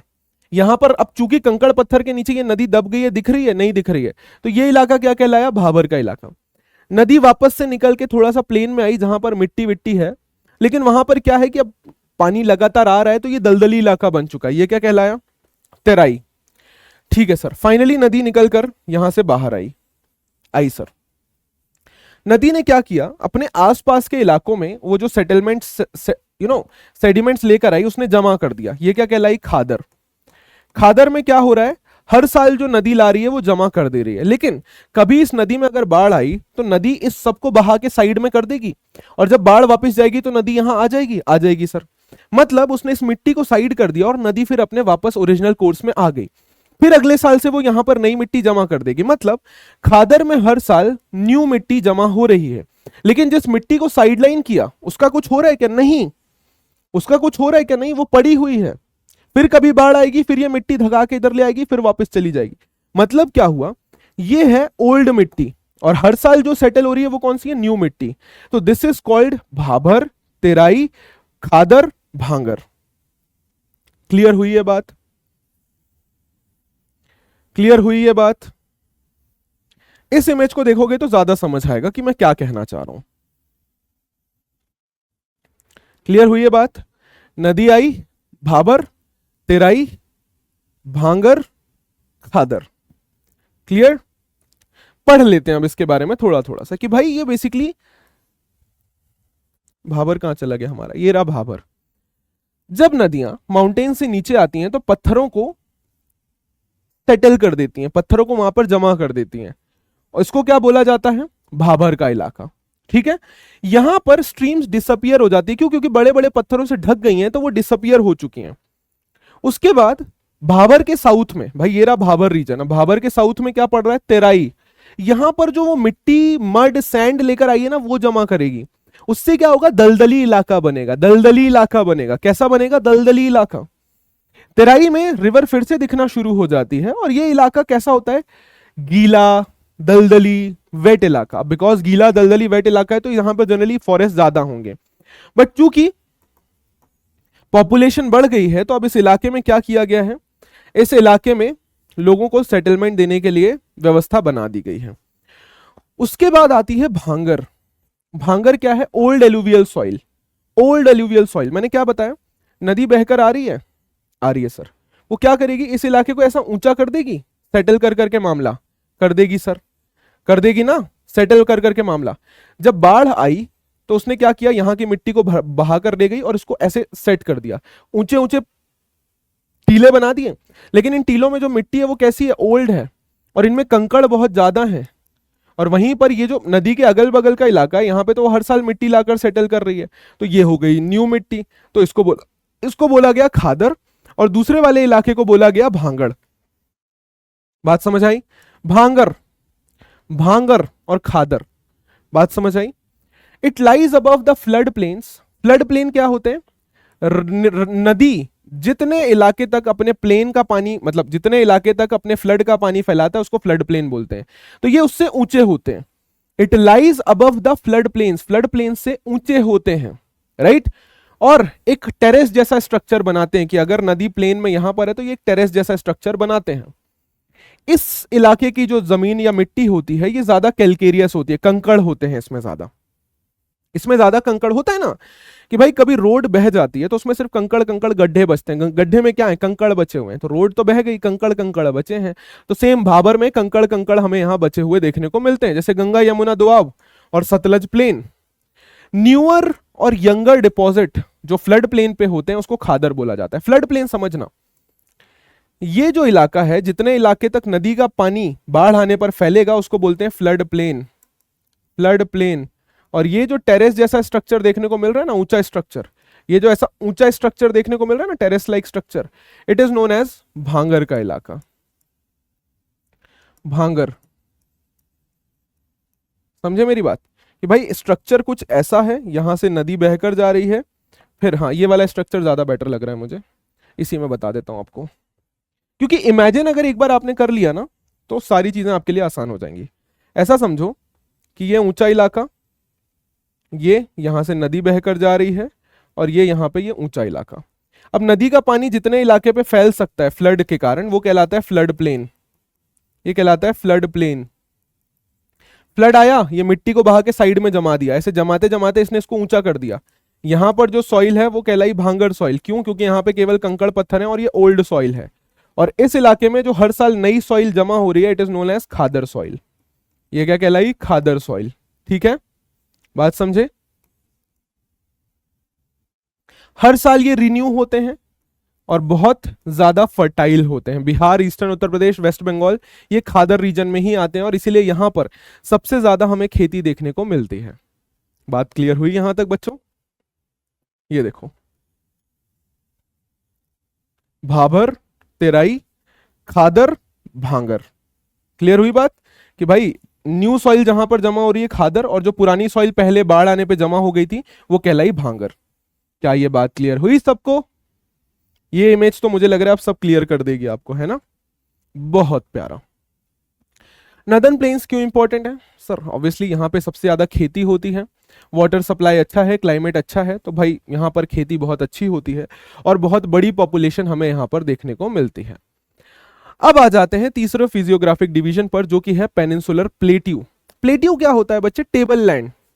टेबल लैंड समझ रहे हो? इस जमीन को अगर आप इस फोटो को ही देखो, आपको दिख रहा है आसपास की जमीन सर नीचे है और ये बीच में ऐसा उठा हुआ इलाका है, इसको बोलते हैं प्लेट्यू। इसको बोलते हैं प्लेट्यू। ये दिख रहा है नीचे से उठा हुआ प्लेन, फिर नीचे से उठा हुआ। तो जो प्लेन जो नीचे से ऐसे उठा हुआ है और ऊपर फ्लैट है और फिर ऐसा है कि आसपास प्लेन इलाका, फिर ये उठा हुआ इलाका और फिर नीचे प्लेन इलाका और ये फ्लैट इलाका, इसको बोलते हैं प्लेट्यू। प्लेट्यू ये क्या कहलाता है sir? This is known as plateau. पठार बोलते हैं इसको, राइट? तो इसको हम टेबल लैंड भी बोलते हैं। टेबल कैसी होती है? टेबल ऊंची होती है, प्लेन होती है, तो इसी टेबल लैंड को प्लेट्यू कहा जाता है। पेनिनसुलर प्लेट्यू ये टेबल लैंड है जिसमें ओल्ड क्रिस्टलाइन, इग्नियस और मेटामॉर्फिक रॉक्स हैं। ये टाइप ऑफ रॉक्स होते हैं। इग्नियस रॉक्स जो वोल्केनो के इरप्शन से बनते हैं, मेटामॉर्फिक रॉक्स, इग्नियस रॉक्स और दिस क्रिस्टलाइन रॉक्स। ठीक है, मेटामॉर्फिक फॉर्म ऑफ चेंज, कि यही इग्नियस रॉक्स का जब फॉर्म होता है, मतलब फॉर्म चेंज होता है, सपोज उनके ऊपर बहुत धूप आई, बहुत प्रेशर आया, तो उनका स्ट्रक्चर चेंज हो जाता है, वो कहलाते हैं मेटामॉर्फिक रॉक्स। और लास्ट में आते हैं सेडिमेंट्री रॉक्स, की अलग अलग रॉक्स की लेयर जमती जाती है और उससे एक नया रॉक बनता है, that is known as sedimentary rocks. देखो इग्नियस का मतलब होता है आग, ये वोल्केनिक इरप्शन से बनते हैं, कि वोल्केनो इरप्ट हुआ, लावा ठंडा पड़ा, उससे जो रॉक्स बने that is known as igneous rock. फिर नेक्स्ट हमारे पास आते हैं मेटामॉर्फिक रॉक्स, राइट? मेटामॉर्फिक का मतलब होता है चेंज इन फॉर्म। जब यही इग्नियस रॉक्स अब बिकॉज वोल्केनो के बाहर आ चुके हैं, over the period of time in the presence of heat, light, pressure, उनका फॉर्म चेंज हो जाता है ना। हमने देखा ना कि भाई अगर बर्फ को आप हीट पे रखो फॉर्म चेंज हो जाएगा, पानी को आप कोल्ड करो फॉर्म चेंज हो जाएगा, प्रेशर बढ़ा दो घटा दो चेंज हो जाएगा हर एक चीज, राइट? गैस का प्रेशर बढ़ा दो घटा दो चेंज हो जाएंगी चीजें। तो when these igneous rocks are present in a extreme heat और cold और rainfall और pressure, उनका फॉर्म चेंज हो जाता है, तो उनको बोला जाता है मेटामॉर्फिक रॉक्स। और क्रिस्टलाइन रॉक्स उनको बोला जाता है जो छोटे छोटे क्रिस्टल या कह लीजिए सेडिमेंट्री रॉक्स जो होते हैं, वो कैसे बनते हैं? Over the period of time layer जमती जाती है उनके ऊपर अलग अलग पार्टिकल्स की और फिर वो एक रॉक में कन्वर्ट हो जाते हैं, उनको बोलते हैं सेडिमेंट्री रॉक्स। तो ये आपको ऑलरेडी पता है कि peninsular plateau it is the oldest land mass, हम इसके बारे में ऑलरेडी बात कर रुके हैं। तो ये किससे बना हुआ है सर? इग्नियस, ऑब्वियसली वोल्केनो पहले थे तो उससे जो रॉक्स बने, और metamorphic rocks over the period of time, इतने सालों से गोंडवाना लैंड बना हुआ है, प्रेशर आया, हीट आई, रेनफॉल आई, तो उससे भी रॉक्स बने। तो यहां पर आपको देखने को मिलेगा कि सर यहां पर जो रॉक्स हैं दे आर इग्नियस, मेटामॉर्फिक और क्रिस्टलाइन रॉक्स हैं। ये कैसे बना था sir? Gondwana land drift away हो गया था, गोंडवाना लैंड से इंडो ऑस्ट्रेलियन प्लेट जो है ड्रिफ्ट अवे हुई और आके टकराई यूरेशियन प्लेट से। ये स्टोरी हम ऑलरेडी पढ़ चुके हैं कि सर पेनिनसुलर प्लेट्यू ये एंशिएंट लैंडमास है। ग्लोबल कॉन्टिनेंट जब पेंजिया था तब से ये लैंडमास बचा हुआ है, और बाद में ये जब पेंजिया टूटा तो ये गोंडवाना लैंड का हिस्सा बना। आगे चलकर गोंडवाना लैंड से टूटकर ये टकराया किससे, यूरेशियन प्लेट से, और फॉर्मेशन हुआ इंडियन लैंडमास का। अब अगर आप यहां पर देखेंगे तो sir Pangaea, Laurasia, Gondwana land, फिर ये प्लेट यहां से टूट कर गई जाकर टकराई। तो ये जो नॉर्थ का पार्ट है वो तो चेंज हो गया, ये तो माउंटेन बन गया, लेकिन साउथ का पार्ट तो एज इट इज है ना, साउथ का पार्ट तो एज इट इज है। नॉर्थ का पार्ट टकरा के, अब देखो ना, साउथ का पार्ट एज इट इज है अभी भी, ये देखो साउथ का पार्ट अभी भी एज इट इज है, it is as it is, लेकिन नॉर्थ का पार्ट क्या बन गया, माउंटेन। तो साउथ का पार्ट तो अभी भी वही हिस्सा है जो गोंडवाना लैंड का हिस्सा था, और ये वही हिस्सा है गोंडवाना लैंड का जो पेंजिया का हिस्सा था। That is why it is the ancient landmass और the oldest landmass. Peninsular plateau की बात करें तो इसका टोटल जो एरिया है it is 7,05,000 square kilometre. Hard crystalline igneous metamorphic rock से बना हुआ है। ब्रॉड और शैलो वैलीज हैं, यहाँ पर प्लेन एरियाज हैं, वैलीज हैं, छोटे छोटे वैलीज, और ब्रॉड, चौड़ी और शैलो, गहरी वैलीज हमें देखने को मिलती हैं, और ये पूरा एरिया है प्लेट्यू का। अब डेक्कन प्लेट्यू का जो नदर्न इलाका है वो ज्यादा चौड़ा है एज कंपेयर टू सदर्न इलाका। सदर्न इलाका हमें देखने को मिलता है कि it is taper, but northern इलाका इट इज ब्रॉड। अब हम पूरे प्लेट्यू को दो हिस्सों में बांट सकते हैं, ठीक है। इस प्लेट्यू को हम दो हिस्सों में बांट सकते हैं। एक, इसको दो हिस्सों में बांटने का काम कौन कर रहा है सर, इसको दो हिस्सों में बांटने का काम कर रही है नर्मदा नदी। इनके बीच से ये नर्मदा नदी दिख रही है, नर्मदा नदी पूरे प्लेट्यू को दो हिस्सों में बांट देती है। जो नदर्न वाला पार्ट है उसको बोलते हैं सेंट्रल हाईलैंड, जो नदर्न वाला पार्ट है उसको बोलते हैं सेंट्रल हाईलैंड, और जो सदर्न वाला पार्ट है उसको बोलते हैं डेक्कन प्लेट्यू। इसको कई बार पेनिनसुलर प्लेट्यू भी बोलते हैं। आपको याद होगा पेनिनसुला किसको बोला जाता है, a land surrounded by river या surrounded by water on three side. तो आपको पता है कि इस वाले पार्ट को हम पेनिनसुला बोलते ही हैं, तो इसको पेनिनसुलर प्लेट्यू कहा जाता है, और ऊपर वाले पार्ट को सेंट्रल हाईलैंड, सेंट्रल इंडिया में है, इसको बोलते हैं सेंट्रल हाईलैंड, इसको बोलते हैं पेनिनसुलर प्लेट्यू या डेक्कन प्लेट्यू। अब ये पूरा हिस्सा भी ना अलग अलग पार्ट्स में डिवाइडेड है। आप देखेंगे यहां पर हमें देखने को मिलेगा मालवा प्लेट्यू, यहां पर हमें देखने को मिलेगा बघेलखंड, यहां पर हमें बुंदेलखंड, यहाँ पर हमें छोटा नागपुर प्लेट्यू, ये रहा हमारा डेक्कन प्लेट्यू, यहाँ पर हमारे पास है वेस्टर्न घाट्स, यहाँ पर हमारे पास है ईस्टर्न घाट्स। आगे चलकर ये प्लेट्यू थोड़ा सा और एक्सटेंड होता है, उसको कर्बी एंगलोंग मेघालय प्लेट्यू भी बोलते हैं। तो अब हम पूरी बात करेंगे इस प्लेट्यू की। प्लेट्यू क्या है, ये टेबल लैंड है। टेबल लैंड मतलब पूरे इलाके से उठा हुआ प्लेन लैंड, ठीक, ओके सर। अब नर्मदा नदी के नॉर्थ में जो प्लेट्यू का हिस्सा पड़ रहा है उसको बोलते हैं क्या, हम उसको हम बोलते हैं सेंट्रल हाईलैंड। सेंट्रल हाईलैंड का सबसे बड़ा इलाका है मालवा प्लेट्यू। मतलब सेंट्रल हाईलैंड भी अब तीन हिस्सों में डिवाइडेड है, मालवा प्लेट्यू, बघेलखंड, बुंदेलखंड। मैं दिखाऊंगा आपको इसके बारे में अभी आगे चलकर। ये मालवा प्लेट्यू या सेंट्रल हाईलैंड किससे मिल जाता है, नदर्न प्लेन से। वेस्टवर्ड साइड किससे मिल जाती है सर, राजस्थान के डेजर्ट से, ठीक है। वेस्ट में ये राजस्थान के डेजर्ट से मिल जाता है, नॉर्थ में वेस्टर्न नदर्न प्लेन से, और यहां ये एक्सटेंड करता है। आपको देखने को मिलेगा यहां पर है हमारे पास अरावली रेंजेस, ये है हमारे पास छोटा नागपुर प्लेट्यू, छोटा नागपुर प्लेट्यू, और विंध्यान रेंजेस है हमारे पास यहां पर, ये है विंध्यान रेंजेस, विंध्यान रेंजेस। नर्मदा नदी के नीचे यहां पर जो पहाड़ी रेंजेस है इसको बोलते हैं सतपुड़ा रेंजेस, ठीक है। तो अभी हम नर्मदा नदी के ऊपर बात कर रहे हैं, तो नर्मदा नदी के ऊपर सेंट्रल हाईलैंड अगर आप देखेंगे तो इसके साउथ में है विंध्यान रेंजेस, वेस्ट में है अरावली, और इधर पर है सेंट्रल दिस छोटा नागपुर प्लेट्यू, ठीक है। यहां पर कई सारी नदियां बहकर जा रही हैं, ठीक है। जो ट्रिब्यूटरीज दिख रही है ना, ये ट्रिब्यूटरीज चंबल, सिंध, बेतवा, केन, ये साउथ वेस्ट से नॉर्थ ईस्ट की तरफ बह रही हैं, साउथ वेस्ट से नॉर्थ ईस्ट की तरफ बह रही हैं। तो ये क्या दिखा रहा है कि ये स्लोप ऐसा, इसका स्लोप कैसा है, इस तरफ है, राइट। चंबल, सिंध, बेतवा, केन, ठीक है, ये नदियां आपको देखने को मिलेंगी। अब सेंट्रल हाईलैंड्स जो हैं ये वेस्ट में चौड़े हैं और ईस्ट में थोड़े से पतले हैं। देखो आप, वेस्ट में ये ज्यादा चौड़े हैं, ईस्ट में छोटे हैं। ये दिख रहा है, ये वाला पार्ट है मालवा प्लेट्यू, उसके ऊपर बुंदेलखंड प्लेट्यू, उसके नीचे बघेलखंड प्लेट्यू, उसके बाद यहां पर छोटा नागपुर प्लेट्यू, और इसी का एक एक्सटेंशन हमें देखने को मिलता है, ये आगे जाकर एक्सटेंड होता है, इसको हम कर्बी एंगलोंग या शिलोंग प्लेट्यू भी बोलते हैं, बात समझे। और ये रहे डेक्कन प्लेट्यू के हिस्से। सेंट्रल हाईलैंड, डेक्कन प्लेट्यू, पूरा पेनिनसुलर प्लेट्यू कितने पार्ट्स में डिवाइडेड है? सेंट्रल हाईलैंड और डेक्कन प्लेट्यू में। ईस्टवर्ड एक्सटेंशन को बोलते हैं बुंदेलखंड और बघेलखंड। ईस्टवर्ड को बुंदेलखंड और बघेलखंड बोलते हैं, वेस्ट साइड वाले को मालवा प्लेट्यू बोलते हैं।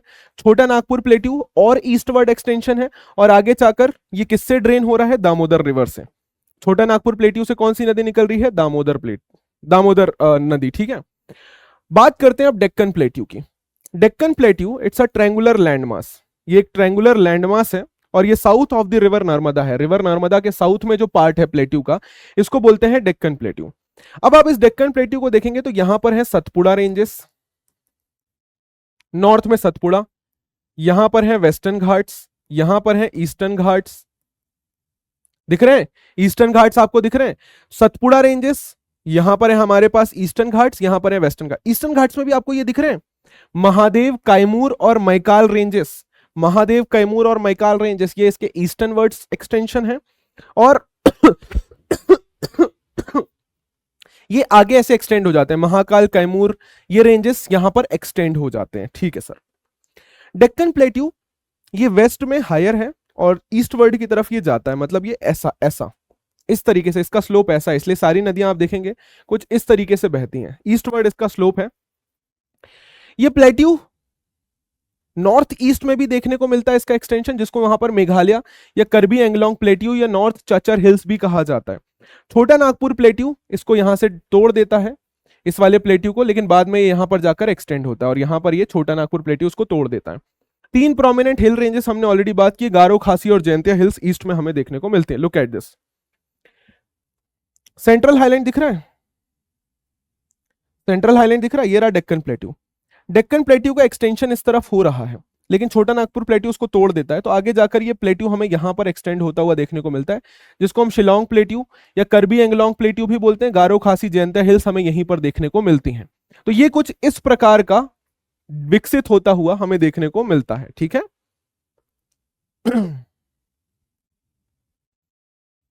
बातें क्लियर हुई बच्चा लोग?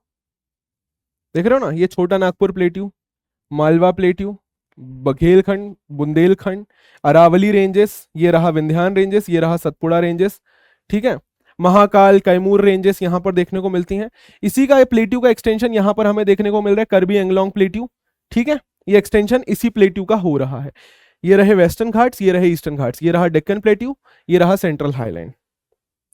यहां से इंपॉर्टेंट नदियां बहती हैं साउथ इंडिया में, महानदी, गोदावरी, कृष्णा, कावेरी। ये रिवर्स बेसिकली वेस्टर्न घाट्स में ओरिजिनेट होती हैं और ईस्टवर्ड फ्लो होती है। मैंने आपको बताया इनका स्लोप ईस्ट साइड पे है। डेक्कन प्लेट्यू वेस्ट में ऊंचा है और ईस्टवर्ड झुका हुआ है।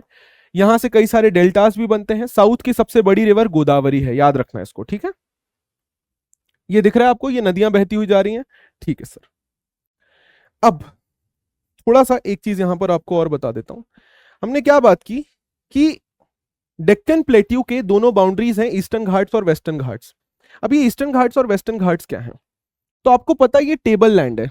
मतलब टेबल लैंड कैसा होगा? कहीं से तो उठा होगा, ऐसे जाएगा, ऐसे जाएगा और ऐसे खत्म होगा, और फिर यहां पर ये कोस्टल प्लेन्स आ जाएंगे। बात समझे मेरी? बात समझे मेरी थोड़ी सी? मतलब ये स्ट्रक्चर कैसा है? ये अगर इंडिया का ये पार्ट है, तो ये जमीन यहां से ऐसी उठी, ऐसी उठी और ऐसी उठी, मतलब ये ऊंची जमीन है, प्लेन है, और फिर ऐसे जाके सेटल हो गई।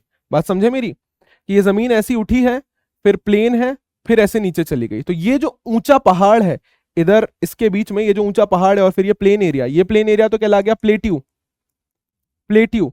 लेकिन ये और ये क्या कहलाया? ये कहलाया ईस्टर्न घाट्स, ईस्टर्न घाट्स, और ये क्या कहलाया?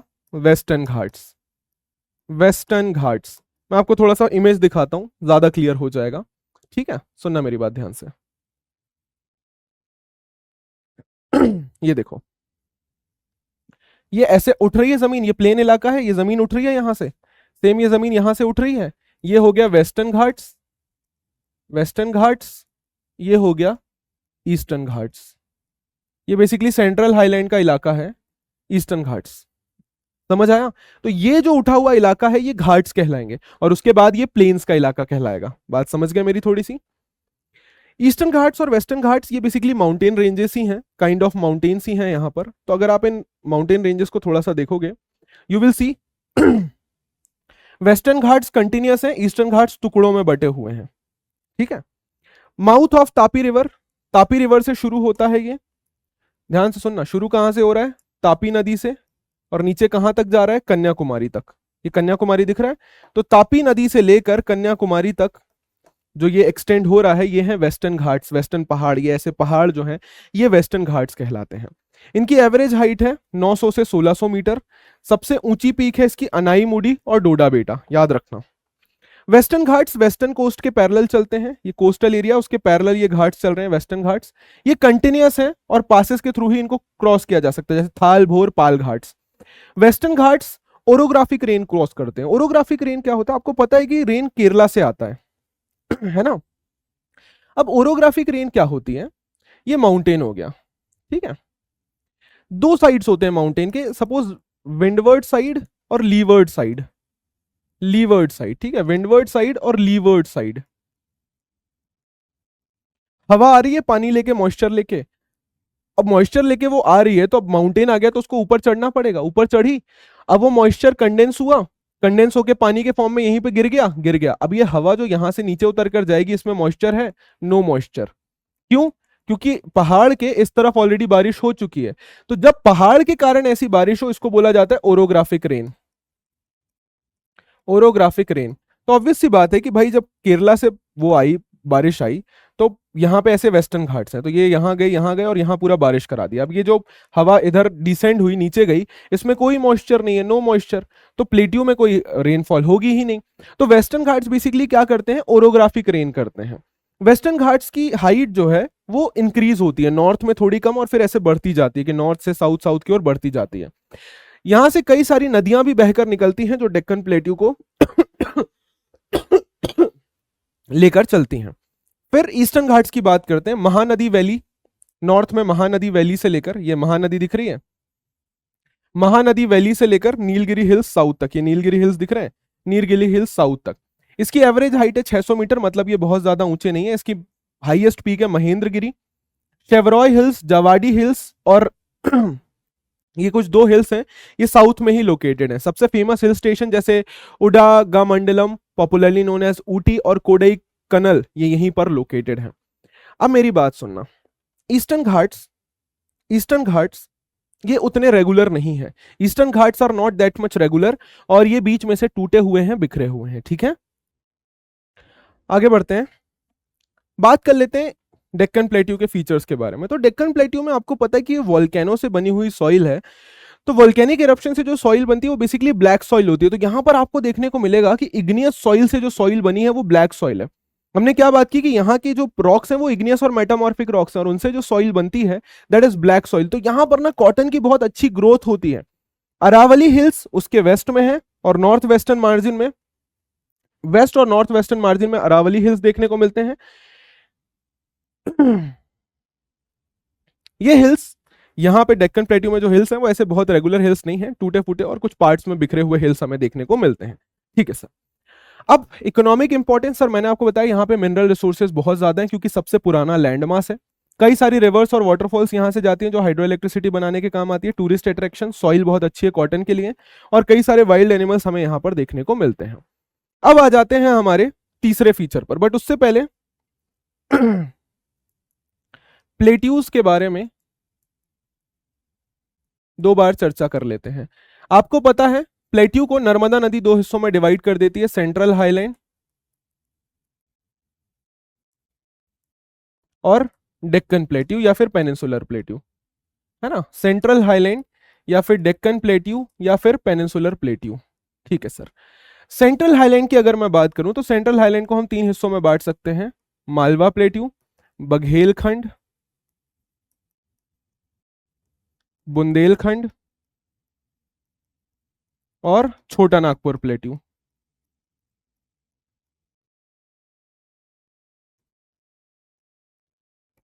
यहां पर नर्मदा नदी है इसके, यहां पर हमें अरावली हिल्स देखने को मिलती हैं, और यहाँ पर हमें सतपुड़ा हिल्स देखने को विंध्यान रेंजेस देखने को मिलते हैं, सॉरी। यहाँ पर है हमारे पास विंध्यान रेंजेस, है ना, विंध्यान माउंटेन्स, और नर्मदा नदी के नीचे यहाँ पर सतपुड़ा रेंजेस। ठीक है सर।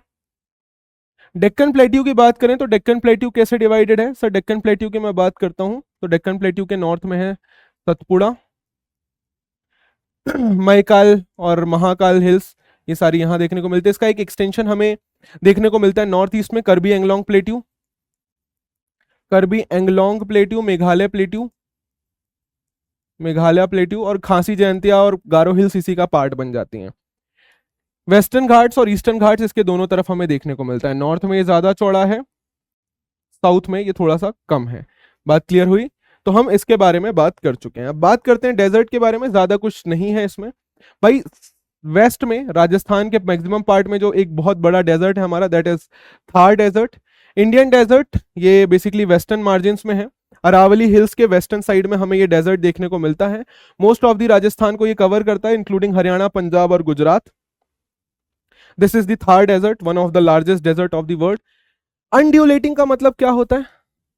अनइवन, एक तरीके से कह लो अनड्यूलेटिंग, अनइवन प्लेन्स। यहां पर रेतीले पहाड़ हैं, रेतीले प्लेन्स हैं, सैंड ड्यून्स हैं, सैंड के पहाड़ देखने को मिलते हैं। रेनफॉल यहां पे बहुत कम होती है, 150 मिलीमीटर से भी कम। बहुत हॉट क्लाइमेट है, बहुत गर्म क्लाइमेट है, बहुत सूखा क्लाइमेट है, तो कोई खास वेजिटेशन भी देखने को नहीं मिलती है। बारिश के टाइम पे छोटी छोटी स्ट्रीम्स, छोटी छोटी धाराएं तो दिखती हैं, बट कोई बड़ी नदी हमें यहां पर देखने को नहीं मिलती है। इकलौती नदी जो यहां पर हमें देखने को मिलती है वेस्टर्न डेजर्ट में, दैट इज लूनी रिवर।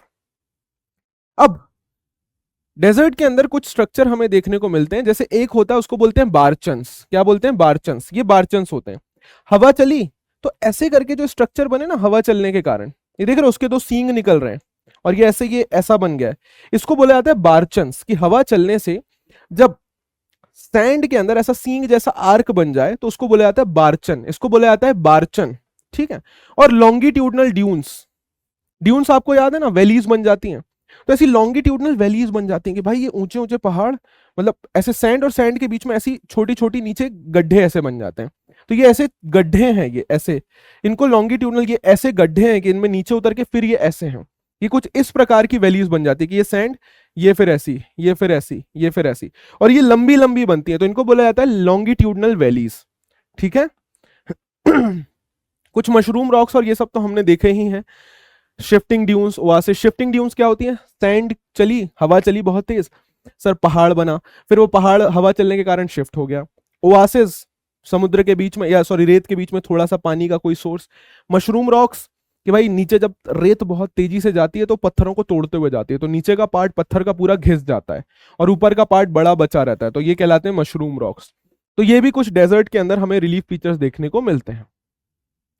फिर आ जाते हैं हमारे कोस्टल प्लेन्स। कोस्टल एरिया समझते हो ना, समुद्र के तट का इलाका। तो आ जाते हैं हमारे कोस्टल प्लेन्स। देखो दो कोस्टल प्लेन्स हैं। ऑब्वियस सी बात है सर, यहाँ पे ईस्टर्न घाट्स, यहाँ पे वेस्टर्न घाट्स। तो वेस्टर्न घाट्स और इस नदी के बीच में western coastal planes, eastern Ghats और बे ऑफ बंगाल के बीच में ईस्टर्न कोस्टल प्लेन। ठीक है। अरेबियन सी और बे ऑफ बंगाल के बीच में हमें देखने को मिलते हैं western coastal planes, eastern coastal planes. जो वेस्टर्न घाट्स और अरेबियन सी के बीच में है ये कहलाते हैं western coastal planes. Western coastal planes को, ये सबसे फर्टाइल इलाके होते हैं। मैंने बताया था ना यहाँ पे ओरोग्राफिक रेन हो रही है, क्योंकि देखो ना भाई, देखो यहां से ये वेस्टर्न घाट शुरू हो गए, तो भाई जो ये हम समुद्र की हवा आई है यहीं पे तो बारिश करेगी। तो वेस्टर्न कोस्टल प्लेन्स बहुत ज्यादा फर्टाइल होते हैं, यहाँ बहुत अच्छी रेनफॉल होती है। हम वेस्टर्न कोस्टल प्लेन को 3 हिस्सों में बांट सकते हैं। पहला हिस्सा मुंबई और गोवा के बीच में, इसको बोलते हैं कोंकण कोस्ट। दूसरा है, सॉरी, ये है पूरा कोंकण कोस्ट, मुंबई और गोवा के बीच में कोंकण कोस्ट। दूसरा है कर्नाटका या कनारा कोस्ट।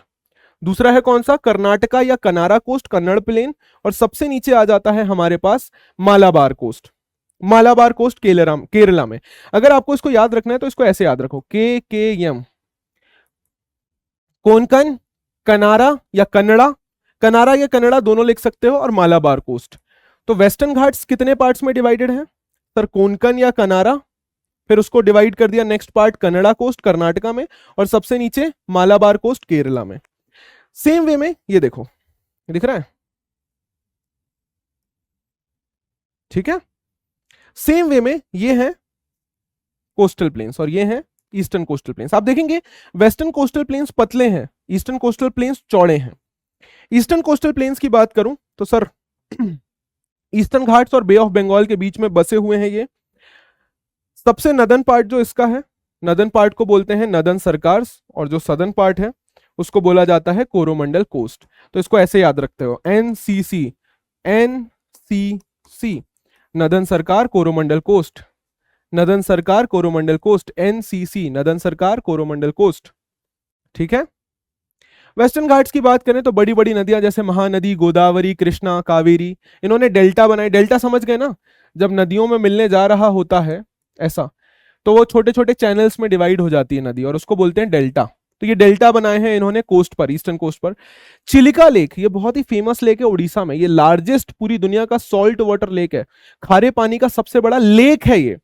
कि हुआ क्या भाई, ये देख रहे हो उड़ीसा में ऐसे वो पानी आ गया होगा और फिर ये कवर हो गया तो ये लेक बन गया। वैसे तो समुद्र में पानी खारा ही होता है, लेकिन ये लार्जेस्ट सॉल्ट वाटर लेक है इस तरीके का।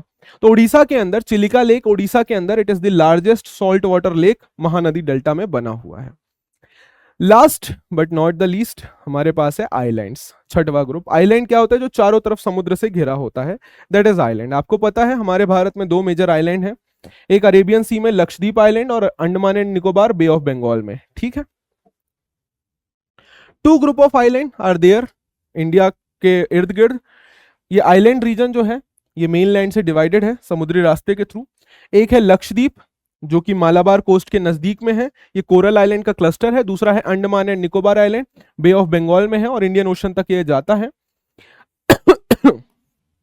अंडमान एंड निकोबार लक्षद्वीप से ज्यादा बड़े हैं। अब एक एक करके पढ़ लेते हैं। लक्षद्वीप, लक्षद्वीप का मतलब होता है 100,000 आइलैंड्स। 1000 आइलैंड के ग्रुप को लक्षद्वीप कहा गया था, मतलब इसका ओरिजिनल मीनिंग होता है। 36 आइलैंड है ओरिजिनली ये अरेबियन सी में, और 300 किलोमीटर दूर लोकेटेड है। टोटल एरिया 32 स्क्वायर किलोमीटर है, और छोटे छोटे कोरल्स ने इनको बनाया है। पहले इनको लक्काद्वीप, मिनिकॉय और एमिनी द्वीप बोला जाता था। बाद में 1973 में इसको लक्षद्वीप कहा जाने लगा। इन 36 में से केवल 10 आइलैंड में लोग रहते हैं। कावाराती इसकी कैपिटल है, और एक इंपॉर्टेंट आइलैंड है that is Pitti island. Pitti island में कोई खास लोग नहीं रहते हैं, बट वहां पे एक बर्ड सेंचुरी बनी हुई है, क्योंकि बर्ड्स वहां पर आकर रहती हैं, तो वहां पे एक बर्ड सेंचुरी बनाई गई है, and it's kind of a spot, but वहां पर कोई रहता नहीं है। ठीक है सर। अब मैंने एक चीज बताई कि लक्षद्वीप आइलैंड कोरल आइलैंड है। कोरल क्या होते हैं, देखो मैं बताता हूँ कोरल्स क्या होते हैं। बेसिकली कोरल पॉलिप्स, पॉलिप्स क्या होते हैं, पॉलिप्स छोटे छोटे माइक्रो ऑर्गेनिजम्स होते हैं, माइक्रोस्कोपिक ऑर्गेनिजम्स होते हैं। पॉलिप्स माइक्रो ऑर्गेनिजम्स होते हैं। ये माइक्रो ऑर्गेनिजम्स जब मिलकर एक कॉलोनी में रहते हैं, झुंड में रहते हैं, तो उनको कोरल बोला जाता है। बात समझे? छोटे छोटे छोटे छोटे पॉलिप्स जब मिलकर एक बहुत बड़ा समूह बनाए तो उनको बोला जाता है पॉलिप्स। अब इन कोरल्स की एक खास बात क्या होती है कि ये कोरल्स जो होते हैं ना, ये कोरल्स बच्चे अपनी बॉडी से कैल्शियम कार्बोनेट सीक्रेट करते हैं। इनकी बॉडी से कैल्शियम कार्बोनेट निकलता है जब इनकी मृत्यु हो जाती है। तो कैल्शियम कार्बोनेट एक हार्ड स्ट्रक्चर बना देता है समुद्र के ऊपर, और उसी समुद्र के ऊपर फिर फूल पौधे रीफ उगने लगती हैं, है ना, पौधे उगने लगते हैं बहुत खूबसूरत। तो बेसिकली समुद्र के अंदर तो जमीन है नहीं जहां पर ये उग सकें फूल पौधे पत्तियां। तो ये कोरल्स के मरने के बाद ये एक लेयर बना देते हैं कैल्शियम कार्बोनेट की, और वो लेयर, ये लेयर जो है आगे चलकर कोरल्स का फॉर्म करते हैं। और 3 टाइप के कोरल्स होते हैं, बैरियर रीफ, फ्रिंजिंग रीफ और एटॉल्स। ठीक है। तो ये कोरल आइलैंड है, ये कोरल आइलैंड है, देख रहे हो, ये बहुत खूबसूरत नजारे बनाते हैं। द ग्रेट बैरियर रीफ, ये बेसिकली साफ पानी में ही होते हैं। ठीक है। पॉलिप्स के द्वारा कैल्शियम कार्बोनेट सीक्रेट करते हैं अपने प्रोटेक्शन के लिए। जब वो मर जाते हैं तो उनके एक्सटीरियर स्केलेटन ये एक लेयर बना देते हैं जिससे रीफ ग्रो करने लगती है इसके ऊपर, ये reef, it is known as coral reef. तो ये जो लक्षद्वीप आइलैंड है ये कोरल रीफ से ही बने हुए आइलैंड, और इसीलिए इसकी मिट्टी भी व्हाइट है। Next is Andaman and Nicobar island, इनको बे आइलैंड भी बोला जाता है, बे ऑफ बंगाल में लोकेटेड है। टोटल 572 ग्रुप्स ऑफ आइलैंड है, और ये 2 हिस्सों में डिवाइडेड है, नॉर्थ में अंडमान, बीच में निकोबार, और इनको 10 डिग्री चैनल डिवाइड करता है। ये पानी का एक चैनल इनको डिवाइड करता है। बेसिकली माना जाता है कि डूबे हुए माउंटेन्स का हिस्सा है, माना जाता है कि ये डूबे हुए माउंटेन्स का हिस्सा है। ठीक है, मेरी बात समझ रहे हो? ये क्या है, ये डूबे हुए माउंटेन्स का हिस्सा है। ये समुद्र है ना, तो ये डूबे हुए माउंटेन्स का निकला हुआ हिस्सा है। बिकॉज ये इक्वेटर के ज्यादा नजदीक है, अगर आप देखोगे तो ये इक्वेटर के ज्यादा नजदीक है, तो यहाँ पर बारिश अच्छी खासी होती है, और फ्लोरा और फौना मतलब फूल पत्ते भी बहुत ज्यादा देखने को मिलते हैं। इनफैक्ट एक और चीज, इंडिया का एक्टिव वॉल्केनो ये बैरन आइलैंड में लोकेटेड है, अंडमान में। पिछली बार ये 10 अप्रैल 1991 में फटा था, मतलब इंडिया में कोई भी एक्टिव वॉल्केनो नहीं है, मतलब जो फट सके। इकलौता एक्टिव वॉल्केनो जो लास्ट टाइम फटा था 10 अप्रैल 1991 में, बैरल आइलैंड, अंडमान में। इस पूरे चैप्टर को पढ़कर हमें क्या समझ आया? इस पूरे चैप्टर को पढ़कर हमें समझ आया कि सर, इंडिया की फिजियोग्राफिक डिवीजन बहुत अलग अलग है और हर एक इलाका अपने आप में बहुत इंपॉर्टेंट है। जैसे आप देखेंगे कि माउंटेन्स में से बहुत ही इंपॉर्टेंटली वाटर और फॉरेस्ट वेल्थ मिलती है। Northern plains, they are the greeneries, sir वो सबसे फर्टाइल इलाका है, तो ऑब्वियस सी बात है वहां से खाने पीने का बहुत तगड़ा व्यवस्था हो जाती है। उसके बाद प्लेट्यू, प्लेट्यू क्या है? They are the store house of minerals. Plateaus में क्या है? मिनरल्स बहुत ज्यादा मिलते हैं। और कोस्टल रीजन, सर यहां पर फिशिंग और पोर्ट एक्टिविटीज कर सकते हैं, व्यापार कर सकते हैं। तो इंडिया की ये फिजियोग्राफिक डिवीजन कहीं ना कहीं इंडिया के लिए एक बहुत बड़ा वरदान है और इंडिया के ग्रोथ में बहुत हेल्प कर रहा है। आई होप ये चैप्टर आप लोगों को समझ आया होगा और हमने जो कुछ पढ़ा है वो आपके लिए हेल्पफुल रहा होगा। That's all from my and, ठीक है, that's all from my and. अगर आप लोगों ने लेक्चर खत्म कर लिया तो एक स्माइली इमोजी लास्ट में ड्रॉप करके चले जाना, ठीक है। अगर अच्छा लगा हो, समझ आई हो बातें तो ड्रॉप कर देना। कोई डाउट होगा तो वो भी आप ड्रॉप कर देना। I try to take it up, ठीक है। सो मिलता हूं मैं आपसे अगले लेक्चर के अंदर। टिल देन ख्याल रखिए, मुस्कुराते रहिए और ऐसे ही मजे से पढ़ते रहेंगे, धीरे धीरे करके चीजें सीखते रहेंगे, ठीक है। So that's all from my end, see you soon in the next class. Till then take care, bye bye, Jai Hind, जय भारत, मुस्कुराते रहिए एंड याद रखिएगा हमारा मोटो, जब तक तोड़ेंगे नहीं तब तक छोड़ेंगे नहीं। Thank you very much people, take care, bye bye, keep smiling.